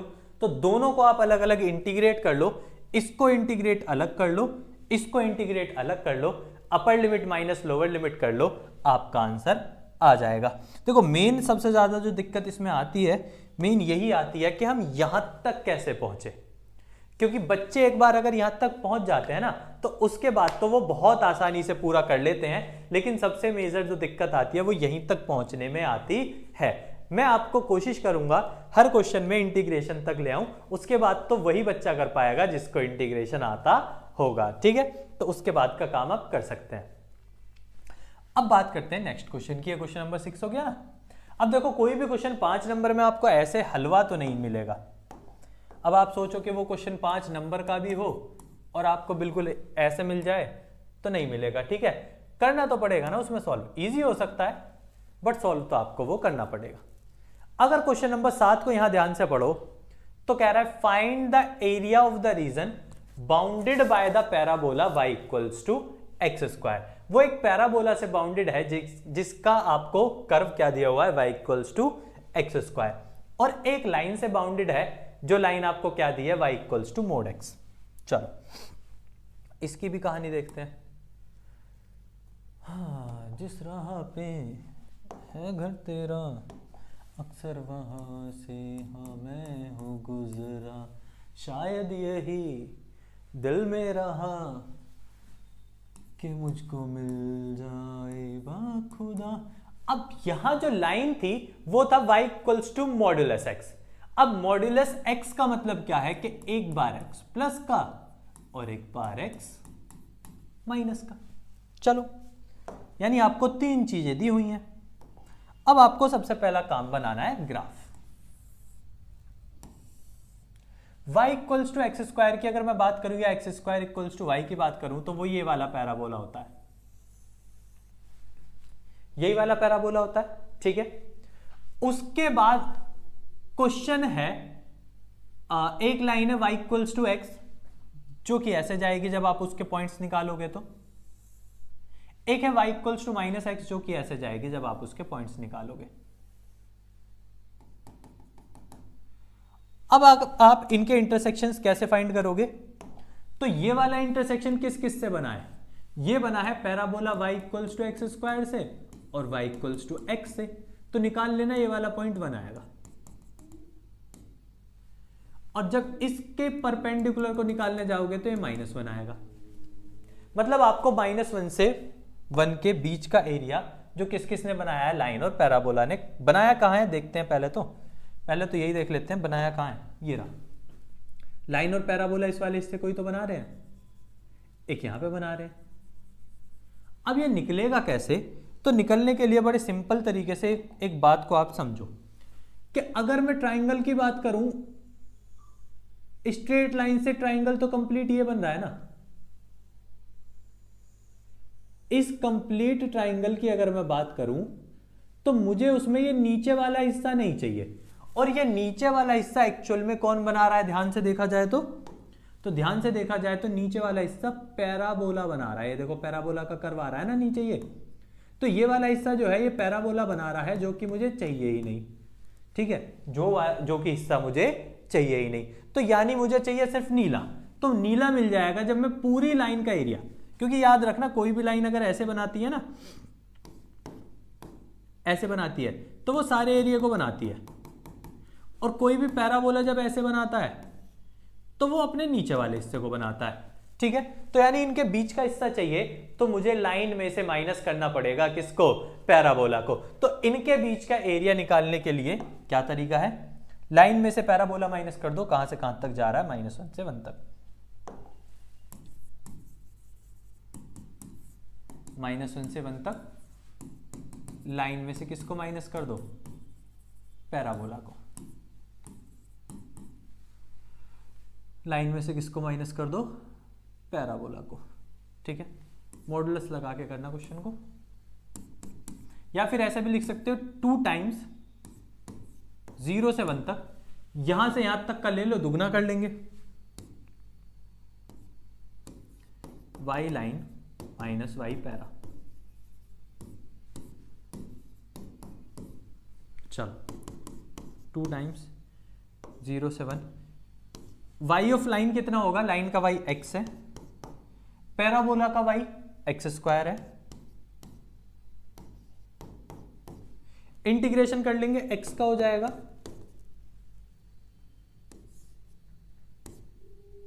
X square by 2, x square का हो जाएगा x³/3, 0 से 1 तक। इसे कंप्लीट सॉल्व कर लो। इसको कंप्लीट सॉल्व करके आपको पता चल जाएगा, ठीक है, कि एक्चुअल में आपका क्या आंसर बनने वाला है।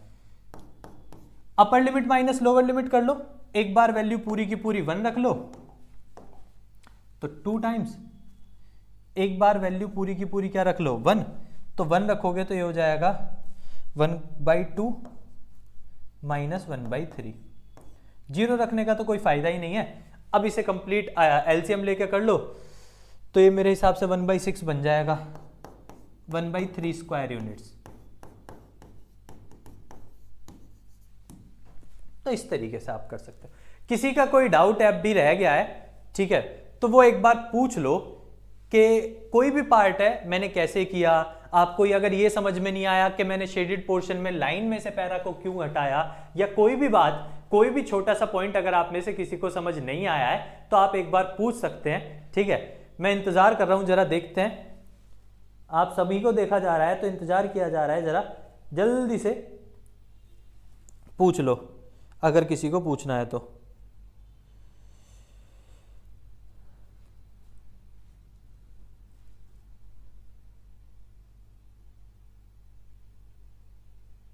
चलो चलो, है किसी को पूछना है तो किसी को अगर पूछना हो तो लिख देना चैट में, ठीक है। कोशिश करूंगा मैं उसे पढ़ लूं। बाकी अभी फिलहाल के लिए ये वाला क्वेश्चन ऐसे होगा। अब सबसे मोस्ट इंपॉर्टेंट क्वेश्चन जो इसमें से आ रहा है ना, उसको डिस्कस करते हैं। देखो, अगर मैं बात करूं ना 5 नंबर के जितने भी क्वेश्चन है आपको सब यहीं से मिल जाएंगे। अब ये वाला ट्राइंगल वाला क्वेश्चन बहुत आ रहा है। आपने अगर किसी ने सैंपल पेपर्स किए हो, प्रीवियस ईयर पेपर्स किए हो, ध्यान से पढ़े हो, तो आप जो ये क्वेश्चन नंबर 8 है ना, इस टाइप का क्वेश्चन बहुत पूछा जा रहा है। तो क्वेश्चन नंबर 8 के तरीके का कोई आपने क्वेश्चन है तो कैसे करोगे, चलो देखते हैं एक बार इसे, कि अगर क्वेश्चन नंबर 8 के जैसा अगर कोई क्वेश्चन आपका एग्जाम में आता है तो आप उसे कैसे कर सकते हैं, ठीक है। चलो,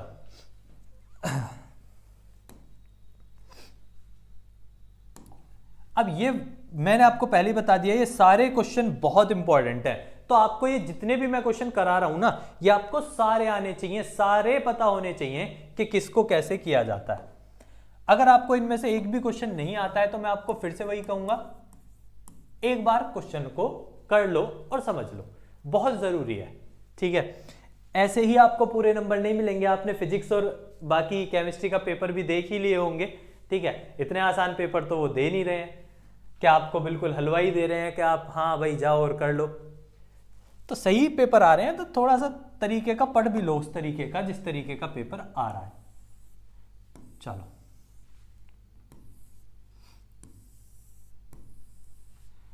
अब ये मैंने आपको एक कार्टेशियन प्लेन लिया, ठीक है, एक कार्टेशियन प्लेन बनाया। अब अगर इस कार्टेशियन प्लेन में बात करें तो 3 पॉइंट आपको कौन कौन से दे रखे थे, तो एक पॉइंट आपको दिया था 1,0, एक है 2,2 और 3,1। 1,0 को अगर मैं रैंडमली मार्क करूं तो यहां पे कहीं होगा 1,0, फिर दिया हुआ है 2,2, तो मैंने मान लिया सपोज 2,2 कहां होगा, 1 से आगे होगा, यहां पे ऊपर होगा 2,2। फिर 3,1 दिया है जो कि मेरे हिसाब से यहां पे होगा, ठीक है, रैंडमली मैंने मार्क कर ली। इन्होंने कहा है कि ये 3 पॉइंट्स है, तो मैंने रैंडमली अकॉर्डिंगली मार्क कर लिया, आप देख लेना, ठीक है। लगभग लगभग ऐसे ही आएंगे। अब इन तीनों से मिलाकर उसने एक ट्राइंगल बनाया। बड़े ध्यान से समझना इस बात को।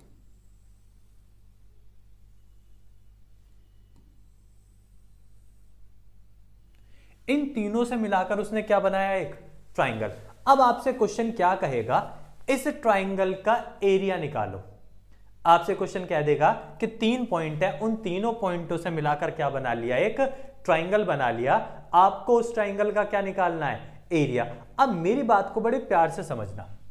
मैंने आपको बताया था ना, जहां भी इंटरसेक्टिंग पॉइंट आए वहां से परपेंडिकुलर खींच लो। तो इंटरसेक्टिंग पॉइंट्स आपको कहां कहां देखने को मिल रहे हैं, एक तो ये कॉर्नर,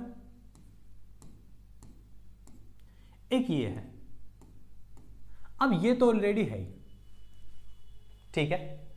अब मेरी बातों को बड़े प्यार से, मैं इसीलिए तो कह रहा हूं बड़े प्यार से समझना। जब आपको इस ट्राइंगल का एरिया निकालना है सपोज, और आपको ये इंटरसेक्टिंग पॉइंट ऐसे करके लाइन काट रही है, तो आप क्या करोगे भाई, यहां से यहां तक इस लाइन ने बनाया तो ये वाला एरिया इस लाइन का हो गया और ये वाला एरिया इस लाइन का हो गया। बिल्कुल सही बात है, मैंने भी आपकी बात को माना। बट एक्चुअल में होता क्या है कि जब आप परपेंडिकुलर डाल रहे होते हो ना, ऐसे मान लो सपोज आपने डाला, तो जहां तक परपेंडिकुलर गया ये वाली लाइन वहां तक अपना एरिया बना देती है। यानी अगर मैं इसमें शेड करूंगा और इस लाइन का एरिया देखूंगा तो इस लाइन का ये वाला एरिया भी आ रहा होगा, ठीक है। यानी जब शेड किया जाएगा तो ये जो नीचे हल्का सा ये ट्रायंगल बच रहा है ना, ये भी इसी लाइन से कवर हो जाएगा, यहां तक भी जाएगा इसका एरिया, पूरा एक्स एक्सिस तक जाएगा।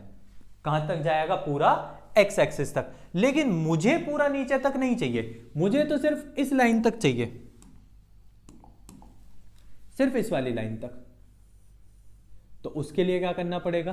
तो उसके लिए जो ये नीचे वाला हिस्सा आ गया मेरे पास गलती से, ऐसे इसमें होगा, जब मैं इस लाइन का पूरा इस लाइन का एरिया ले रहा हूंगा ना, तो इस लाइन के एरिया में ये तो आएगा ही आएगा, लेकिन ये वाला हिस्सा भी आ जाएगा और मुझे ये नीचे वाला हिस्सा नहीं चाहिए। उसके लिए मैं क्या करूंगा, इस नीचे वाली लाइन के एरिया को, क्योंकि ये वाली लाइन है ना जो नीचे एरिया बना रही होगी, इसको माइनस कर दूंगा।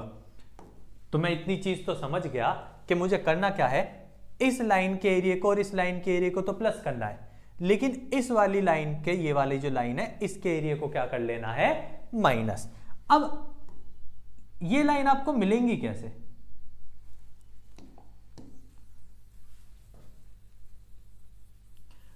अब ये लाइन कैसे मिलेंगी, यही सारा खेल है। चलो अब बड़े प्यार से समझना। चलो अगर मैं इसे पॉइंट ए, इसे पॉइंट बी और इसे पॉइंट सी नाम दूं, तो पहली लाइन ए और बी पॉइंट से मिलकर बनी है, ए से और बी से मिलकर बनी है पहली लाइन। ए पॉइंट क्या है? 1,0 और बी पॉइंट क्या है? 2,2। दो पॉइंटों से मिलकर आप एक लाइन नहीं बना सकते। 11th क्लास में आपने एक चैप्टर पढ़ा होगा स्ट्रेट लाइंस, उसमें भी तो आप दो पॉइंटों से मिलाकर एक लाइन बनाते थे। इक्वेशन ही तो बनानी है ए बी की, तो आपको एक्चुअल में इक्वेशन चाहिए किस लाइन की? ए बी की, और वो आपको मिलेगी 2 पॉइंट फॉर्म से, जो कि होती है y minus y1 equals to y2 minus y1 upon x2 minus x1 x minus x1। तो यहां से आपको वो इक्वेशन मिलेगी जो आपको चाहिए। y1 यहां से पॉइंट मान लो x1 y1 मान लो, इसको x2 y2, तो हो जाएगा y minus y1 0, y2 minus y1 2, x2 minus x1 1, तो हो जाएगा y equals to 2 x minus 1। ये मिल गई पहली इक्वेशन, ठीक है, ये मिल गई ना पहली इक्वेशन ए बी की, और बी सी की भी चाहिए, सारी चाहिए। तो बी और सी की बी और सी से मिलेगी, बी और सी कोऑर्डिनेट से मिलेगी। मैं डायरेक्ट बना सकता हूं तो डायरेक्ट बना लो। बी और सी कोऑर्डिनेट से मिलेगी तो ये हो जाएगी y माइनस 2, और ये हो जाएगा 1 में से 2 जाएगा -1, 1 -1 हो जाएगा, और ये हो जाएगा x माइनस 2, ठीक है। तो ये बी सी की हो गई। एक आपको AC लाइन की भी इक्वेशन चाहिए। AC की बनाने के लिए A और C पॉइंट का इस्तेमाल कर लो, और A और C पॉइंट का इस्तेमाल करेंगे तो हो जाएगा y equals to 1/2 x minus 1, ठीक है। इस तरीके से आपको तीनों इक्वेशन मिल जाएंगी। अब जब आपको वो तीनों इक्वेशंस मिल गई, तब आपको एरिया निकालना है, तब आप एरिया निकाल सकते हो। जो मैंने आपको शुरू में बताया था कि आपको एरिया कैसे मिलेगा, तो आपको एरिया मिलेगा, ये वाला पॉइंट तो 2 था, ये वाला 3 है, तो एरिया आपको मिलेगा कि आप 1 से कहां तक जाओगे? पहले 2 तक, y लेकर किसका? ए बी का, किसका? ए बी का, प्लस फिर आप बी सी वाली लाइन की निकालोगे, यानी 2 से 3 तक बी सी को लेकर जाओगे,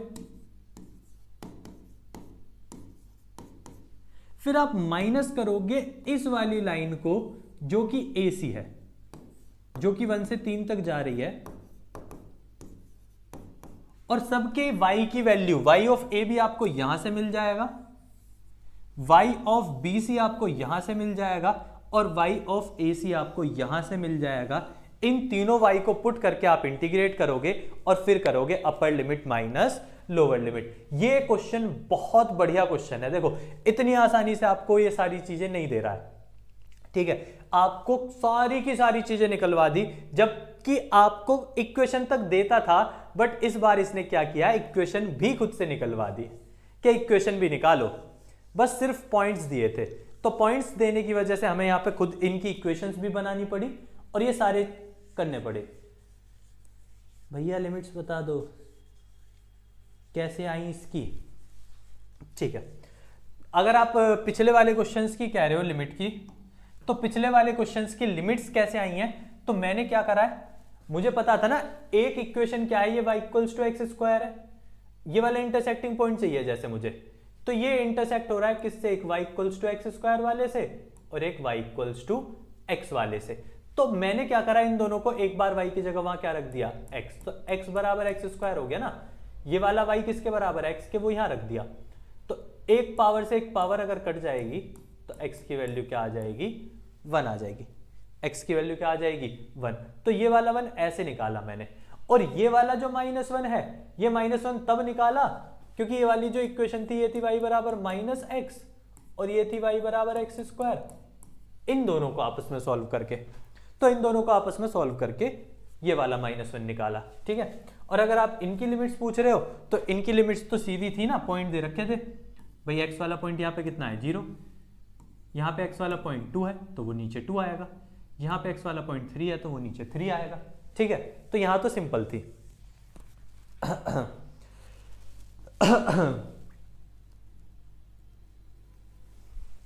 चलो, तो इस तरीके का ये क्वेश्चन बहुत ज्यादा देखा जा रहा है, ठीक है। तो इस क्वेश्चन को बिल्कुल परफेक्टली तैयार करके जाना, ठीक है। जिसको नहीं समझ आया है वो अब भी मुझसे वैसे पूछ सकता है, बाकी एक बार दोबारा भी देख सकता है, ऐसी कोई दिक्कत नहीं है, ठीक है। पीछे जाके देख ले या अपलोड हो जाएगी वीडियो, कोई साथ के साथ अभी जैसे ही लाइव एंड होगी ना, उस तुरंत हैंड टू हैंड वो अपलोड हो जाएगी, तो आप दोबारा भी उसे देख सकते हो, सिर्फ इसी क्वेश्चन को या जितना भी आपको देखना है, ठीक है।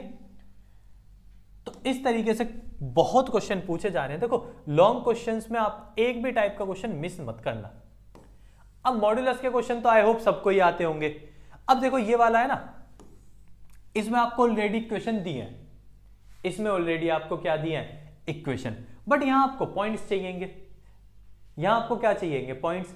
अभी पिछला जो क्वेश्चन किया था उसमें आपको पॉइंट्स दिए थे, क्या निकालनी पड़ी थी, इक्वेशन। यहां इक्वेशंस दी हैं, आपको इन्हें आपस में सॉल्व करके क्या निकालने पड़ेंगे, पॉइंट्स, क्योंकि आपको लिमिट्स चाहिएंगी। क्या चाहिएंगे आपको, लिमिट्स। लिमिट्स के लिए आपको जब भी पॉइंट चाहिएंगे तो बात बराबर ही पड़ेगी। वहां बस क्या था, इक्वेशन ऑफ लाइन निकाली थी, यहां इनमें एलिमिनेशन और सब्स्टिट्यूशन लगाकर क्या निकाले जाएंगे, पॉइंट्स। अब मॉड्यूलस वाला क्वेश्चन भी मैंने आपको बहुत बार करा दिया है पहले ही, तो मॉड्यूलस वाला तो मैं आपको फिर से सिंपल बताऊं तो जो भी मॉड्यूलस के अंदर है उसे 0 के बराबर रख लो, वहां से क्या आ जाती है, x की वैल्यू आ जाती है, और x की वैल्यू जैसे -3 आई तो -3 पे चिड़िया उड़ा लो, right hand side always positive, left negative, और मुझे जाना कहां से कहां तक है, -6 से 0 तक, तो -6 से -3 तक तो मैं नेगेटिव का जाऊंगा,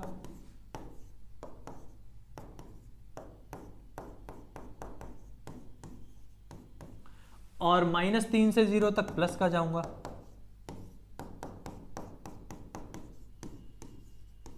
बस इसका इंटीग्रेशन कर लो और अपर लिमिट माइनस लोअर लिमिट कर लो। तो इस टाइप के क्वेश्चन तो मैंने आपको पहले भी बहुत कराए हैं, ठीक है। तो इस टाइप के क्वेश्चन तो आई होप आपको आते होंगे अगर आपने क्लासेस अटेंड की हैं, ठीक है, या फिर आप YouTube चैनल पे भी आप प्लेलिस्ट पड़ी हुई है, वहां जाके भी आप देख सकते हो, ये क्वेश्चंस मैंने कराए हुए हैं, ठीक है। इस तरीके के क्वेश्चंस मैंने आपसे डिस्कस किए हुए हैं, तो ये आपको आने चाहिए, आप कर सकते हो, ठीक है। वैसे मैंने बता दिया है कि जनरली आपको कैसे करना है, तो इस तरीके से। अब एक 5 नंबर का क्वेश्चन जो आने के चांसेस हैं वो है 3D से। यहां हमने 3 5 नंबर के चैप्टर्स डिस्कस कर लिए, ठीक है, जहां से क्वेश्चन आ सकता था, रिलेशन फंक्शन, मैट्रिक्स डिटर्मिनेंट और AY। उसके बाद आपका जहां से 5 नंबर का क्वेश्चन बन सकता है, नेक्स्ट चैप्टर है आपका 3D ज्योमेट्री। अब इस 3D ज्योमेट्री से आपका जो 5 नंबर का क्वेश्चन है वो किस किस टाइप के बन सकते हैं, सारे क्वेश्चन मैंने यहां लिख दिए हैं। सारे क्वेश्चंस एक जगह आपको इकट्ठे कर दिए गए हैं। किसी को फुट में कुछ प्रॉब्लम होती है, किसी को इमेज में, जिसमें भी आपको जो भी प्रॉब्लम है मैं सारे उठा लाया। शॉर्टेस्ट डिस्टेंस का उठा लाया, शॉर्टेस्ट डिस्टेंस में तो जनरली दिक्कत नहीं होनी चाहिए। फुट ऑफ परपेंडिकुलर का उठा लाया, इमेज का उठा लाया, ये दोबारा से परपेंडिकुलर वाला भी उठा लाया, और कौन सा लिया था मैंने, इंटरसेक्शन का, या नहीं ये तो परपेंडिकुलर के, तो दोनों सेम है। इंटरसेक्शन का भी उठा लाया। सारे टाइप के क्वेश्चंस आपके इसमें मौजूद है, ठीक है, जो जो आपके पूछे जा सकते हैं। डिस्कस करते हैं इमेज वाले क्वेश्चन से। तो आपका डिस्कशन आज का यहां से चालू करते हैं इमेज वाले क्वेश्चन से। Find the image of point P in the line, ठीक है, हमें इमेज फाइंड करनी है किस पॉइंट की, P पॉइंट की, किस लाइन पर, उस लाइन की आपको इक्वेशन दी हुई है। अब पहले ही मैंने आपको बताया है कि क्वेश्चन को ना कार्टेशियन में कर लेना। आपकी जो इक्वेशन है वो वेक्टर फॉर्म में दी हुई है, तो सबसे पहला काम आप क्या करना कि इस वेक्टर फॉर्म को कन्वर्ट करके किस में चेंज कर लेना, कार्टेशियन में। ये बहुत जरूरी है, ठीक है, कि वेक्टर फॉर्म को किस में बदल लेना, कार्टेशियन फॉर्म में। तो ये आपके लिए बहुत जरूरी है, तो ये काम कर लेना आप। चलो हम भी करा देते हैं। इमेज फाइंड करनी है पॉइंट P की। 3 5 3 है पॉइंट P। कोई एक पॉइंट है 3 5 3, 3 5 3 एक पॉइंट है जिसकी इमेज हमें फाइंड करनी है लाइन पर, और उस लाइन की इक्वेशन आपको दी हुई है j+2 के i+2j+3 के।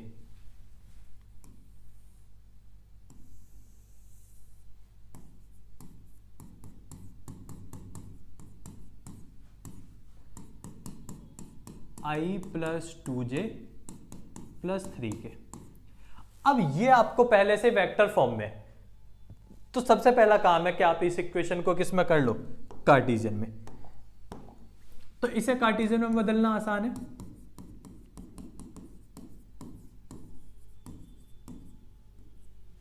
ये वाले पॉइंट्स नीचे आ जाते हैं और ये वाले माइनस में चले जाते हैं। तो x - 0 upon 1, y - 1 upon 2, z - 2 upon 3। अब इसे लैम्डा के बराबर लेके x y z निकाल लो। तो x जो आ रहा है वो लैम्डा आ रहा है, y 2 लैम्डा प्लस 1 आ रहा है, और z आपका 3 लैम्डा प्लस 2 आ रहा है। तो यहां से आपको तीनों पॉइंट x y z मिल जाएंगे किसकी फॉर्म में, लैम्डा की फॉर्म में। अब ये जो x y z आपको मिले हैं ना, ये वाले पॉइंट है। ये पॉइंट P था, इसे नाम दे लो पॉइंट G, और ये आपके x y z है।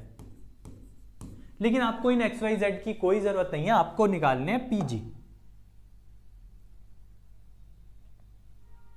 आपको निकालना है क्या, PG। तो PG वेक्टर आएगा G माइनस P से, तो G माइनस P करके निकाल लो। तो PG के क्या आ जाएंगे, dRs ऑफ PG वेक्टर क्या आ जाएंगे।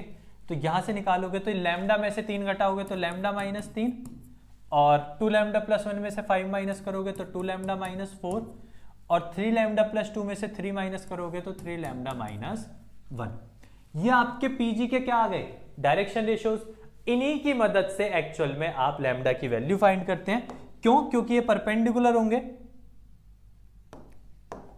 तो आप परपेंडिकुलर की कंडीशन लगाते हैं, a1 a2 plus b1 b2 plus c1 c2 किसके बराबर, 0 के। तो ये हो जाएगा लैम्डा -3 a2 की वैल्यू वहां से ये रही, ये a1 b1 c1 है, और ये वाले आपके a2 b2 c2 हैं। तो ये आपकी वैल्यू वहां से बना गई, यहां आ जाएगी ये 2 lambda minus 4 plus 3 lambda minus 1 equals to 0। Lambda minus 3 plus 4 lambda minus 8 plus 9 lambda minus 3 equals to 0। 9 10 4 14, 8 3 11 3 14, lambda की वैल्यू 1 आ गई। क्या आ गई? लैम्डा की वैल्यू 1। तो जब यहां लैम्डा की वैल्यू 1 आ गई तो यहां से आप जी कोऑर्डिनेट निकाल सकते हो, एक्स वाई जेड थे जो कि यहां लैम्डा पुट करके, ठीक है। ये जो लैम्डा की वैल्यू 1 आई है इसे कहां पुट कर लो? यहां। तो आपको एक्स वाई जेड मिल जाएंगे जो कि जी के कोऑर्डिनेट्स है। तो जी आ जाएगा 1, 2 एकम 2 और 1 3, 3 एकम 3 और 2 5। तो आपका जी आ जाएगा 1 3 5। अब आपको बतानी थी इमेज। अब ये काम तो हर क्वेश्चन में जनरली करना ही करना है, इतना तो ठीक है। तो इतना काम तो आपको हर क्वेश्चन में ज्यादातर करना ही करना है कि आपको क्या फाइंड करना है? कोऑर्डिनेट जी। देखो ये तो आपको फुट में भी और इमेज में भी सब में ही करना है, चाहे क्वेश्चन फुट का हो चाहे इमेज का। ये काम आपको हर किसी में करना ही करना है। उसके बाद चीजें बदल जाती हैं। 1 3 5 3 5 3, यहां पॉइंट पी है 1 3 5, ओ 3 5 3 सॉरी 3 5 3।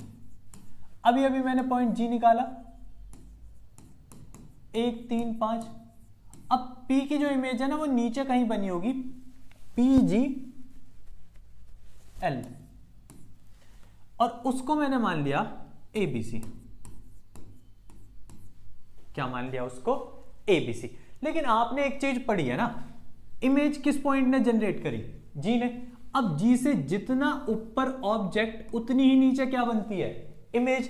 तो कोई पॉइंट है जितना उससे ऊपर ऑब्जेक्ट रहेगा उतनी ही नीचे इमेज बनेगी। मतलब ये वाली डिस्टेंस आपस में बराबर है, और अगर ये दोनों डिस्टेंस आपस में बराबर है तो जी मिड पॉइंट है। तो यहां पे क्या लग जाएगा? Mid point formula. तो इस ऐसे क्वेश्चंस में क्या अप्लाई हो जाता है? Mid point formula.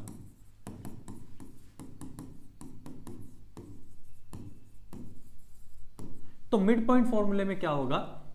a plus 3 इन दोनों का सम अपॉन 2 जो है इस वाले पॉइंट के बराबर हो जाएगा 1, बाकी इन दोनों का सम अपॉन 2 जो है वो इस बीच वाले पॉइंट के बराबर हो जाएगा 3 के, बाकी फिर इन दोनों का सम c प्लस 3 2 से डिवाइड करके किसके बराबर हो जाएगा? इस वाले पॉइंट के। यहां से abc की वैल्यू आ जाएगी, जैसे a की वैल्यू आ रही है -1, b की वैल्यू 1 आ रही है और c की वैल्यू 7। ये आपकी इमेज है, ये आपकी इमेज हो जाएंगी। तो इमेज के पॉइंट्स आ जाएंगे -1 +1 और 7, ठीक है।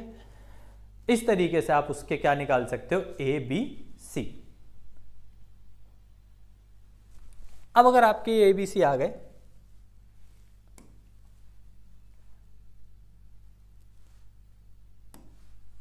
बाकी शॉर्टेस्ट डिस्टेंस आपको आता ही है। इमेज के क्वेश्चन बिल्कुल फुट ऑफ परपेंडिकुलर के उसी तरीके से होंगे जैसे मैंने अभी आपको ये वाला क्वेश्चन कराया है।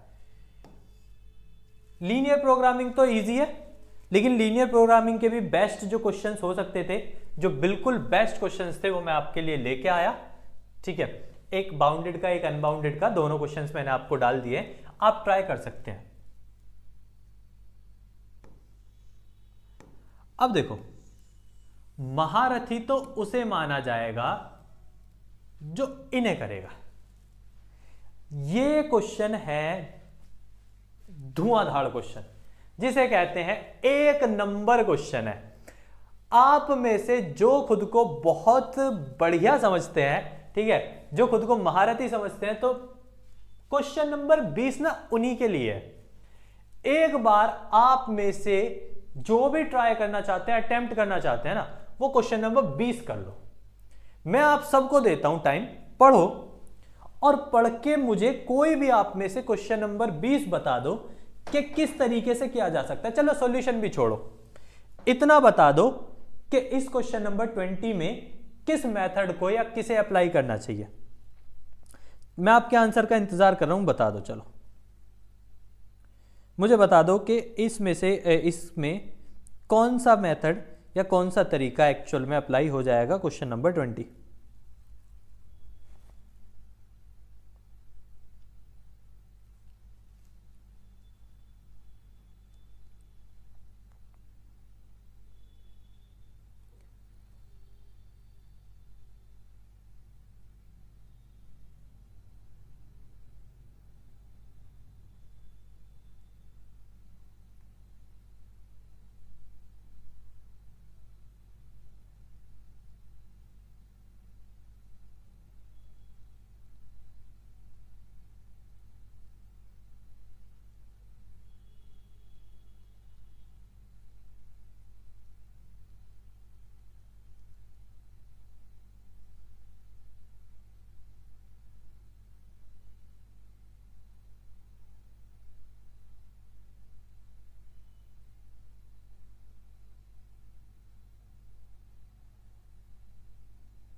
चलो भाई, आया किसी का आंसर?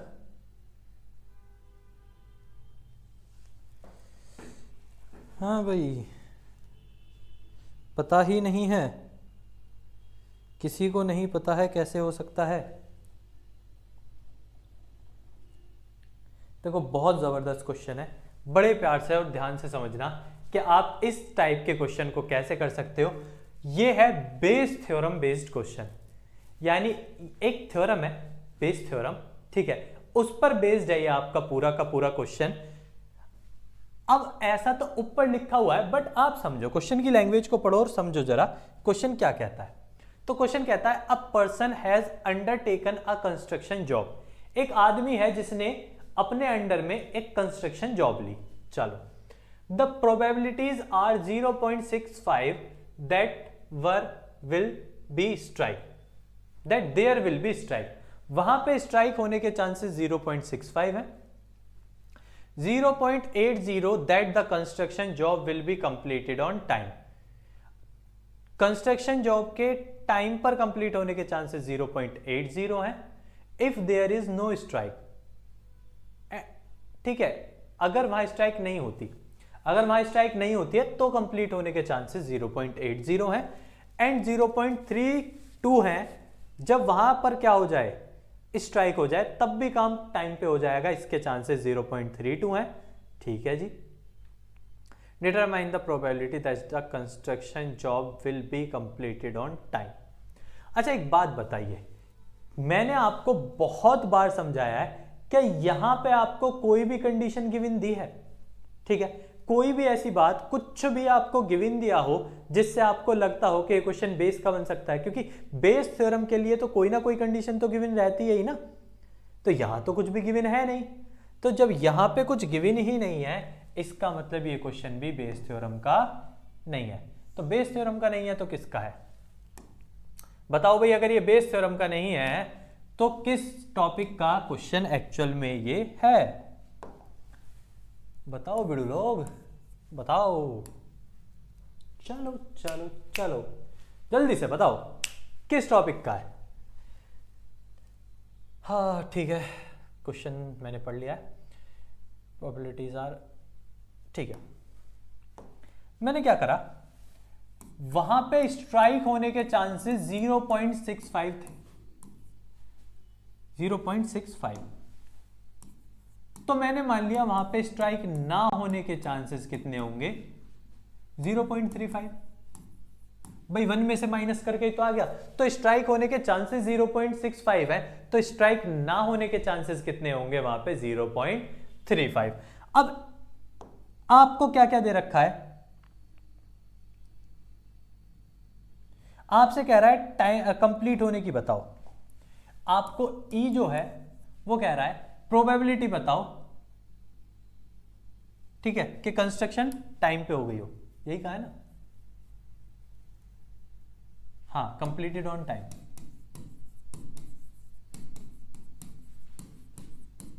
अब आपको पता है कि आपको अगर कुछ नहीं दिया था ये तो ये टोटल का क्वेश्चन बनता है, ठीक है। जब आपको कोई कंडीशन नहीं दी तो किसका बनता है, टोटल। अब टोटल का फॉर्मूला होता है P E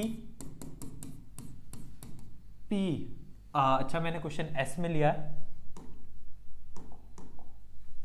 P S P E upon S plus P S bar P E by S bar. अब इन चारों की आपको प्रोबेबिलिटीज चाहिए, तो चारों की प्रोबेबिलिटीज आपको मिल रही है, एस की 0.65 है, ई अपॉन एस यानी स्ट्राइक नहीं, स्ट्राइक और काम कंप्लीट हो गया, कंप्लीटेड ऑन टाइम, और एस स्ट्राइक के लिए था ना, तो 0. ये बन रहा है 80 और ये 01।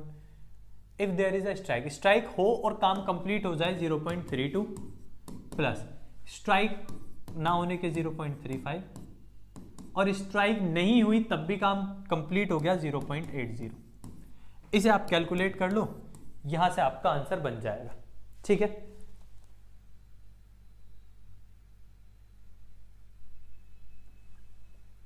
चलो, तो कुल मिला के यानी कह सकते हैं कि इस तरीके के क्वेश्चन भी आपसे पूछे जा सकते हैं, तो ये भी आपको कंप्लीट आने चाहिए।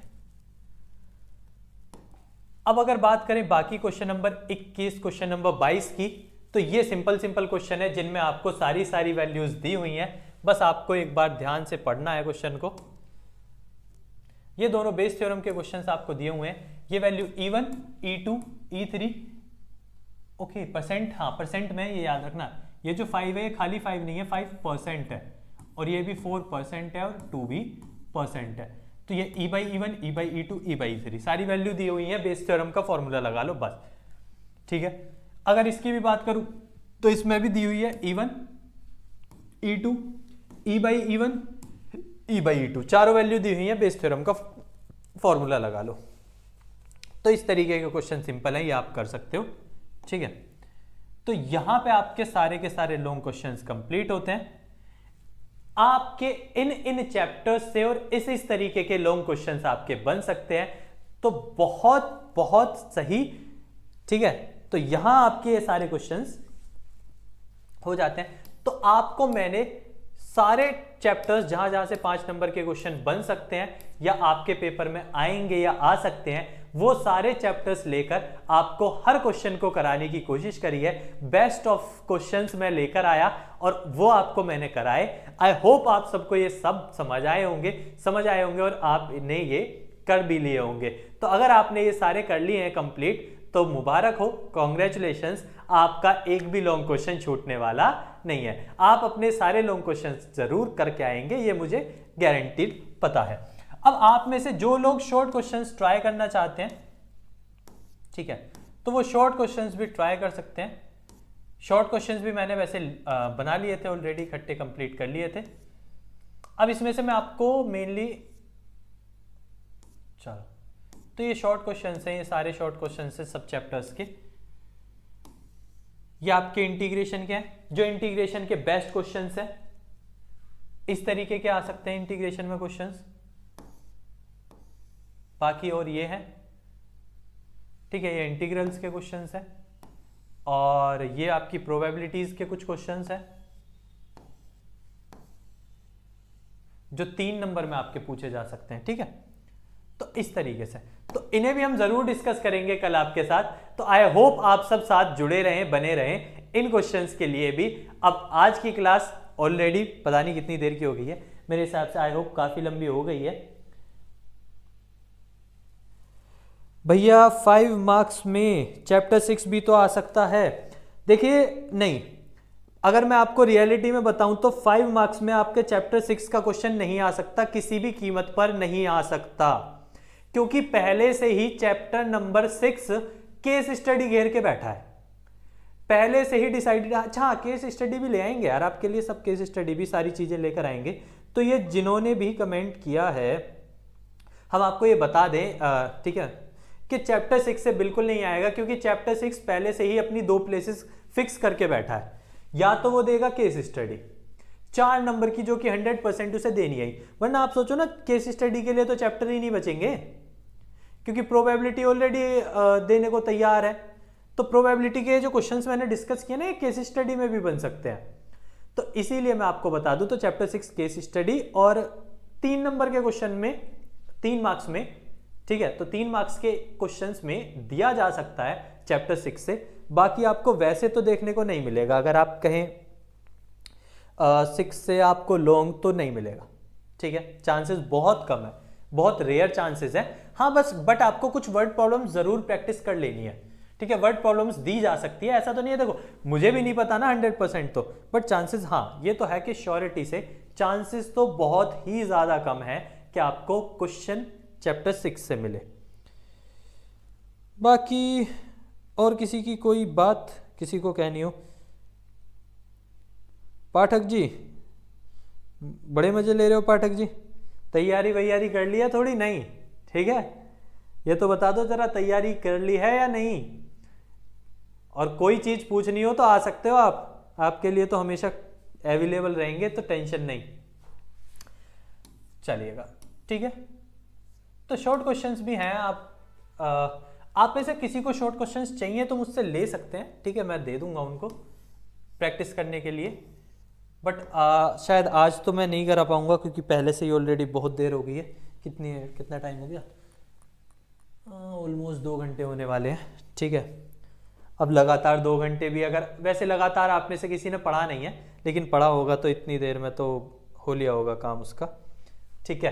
तो ये सारे क्वेश्चंस भी आपके साथ डिस्कस किए जाएंगे, ठीक है। कोशिश करेंगे कल लाइव आके आपको ये सारे क्वेश्चंस बताए जाएं कि कैसे कैसे आपके 3 मार्क्स के क्वेश्चन पूछे जा सकते हैं। और एमसीक्यू की भी मैं कोशिश करूंगा, वैसे इतना टाइम बचता नहीं है, पर फिर भी पूरी कोशिश की जाएगी, क्योंकि मेरे पास एमसीक्यू की भी है, ठीक है, वो भी मैंने तैयार कर लिए हैं। एमसीक्यू अजर्शन रीजंस भी सारे तैयार कर लिए हैं, केस स्टडी भी मैंने सारी तैयार कर ली है, ठीक है। तो आप सबके लिए पूरा मटेरियल तैयार कर चुके हैं हम। बस हाँ, आपका काम है ज्यादा से ज्यादा उसको पढ़ना, पढ़ के एकदम बेहतरीन तरीके से एग्जाम दे के आओ, मस्त, बिना टेंशन के। तो आई होप आपको आज की लाइव क्लास पसंद आई होगी, कुछ चीजें आपको यहाँ से सीखने और समझने को जरूर मिली होंगी, ठीक है। तो फिर मिलेंगे हम आपके साथ, तब तक के लिए आप अपना ध्यान रखिएगा, मस्त रहिएगा।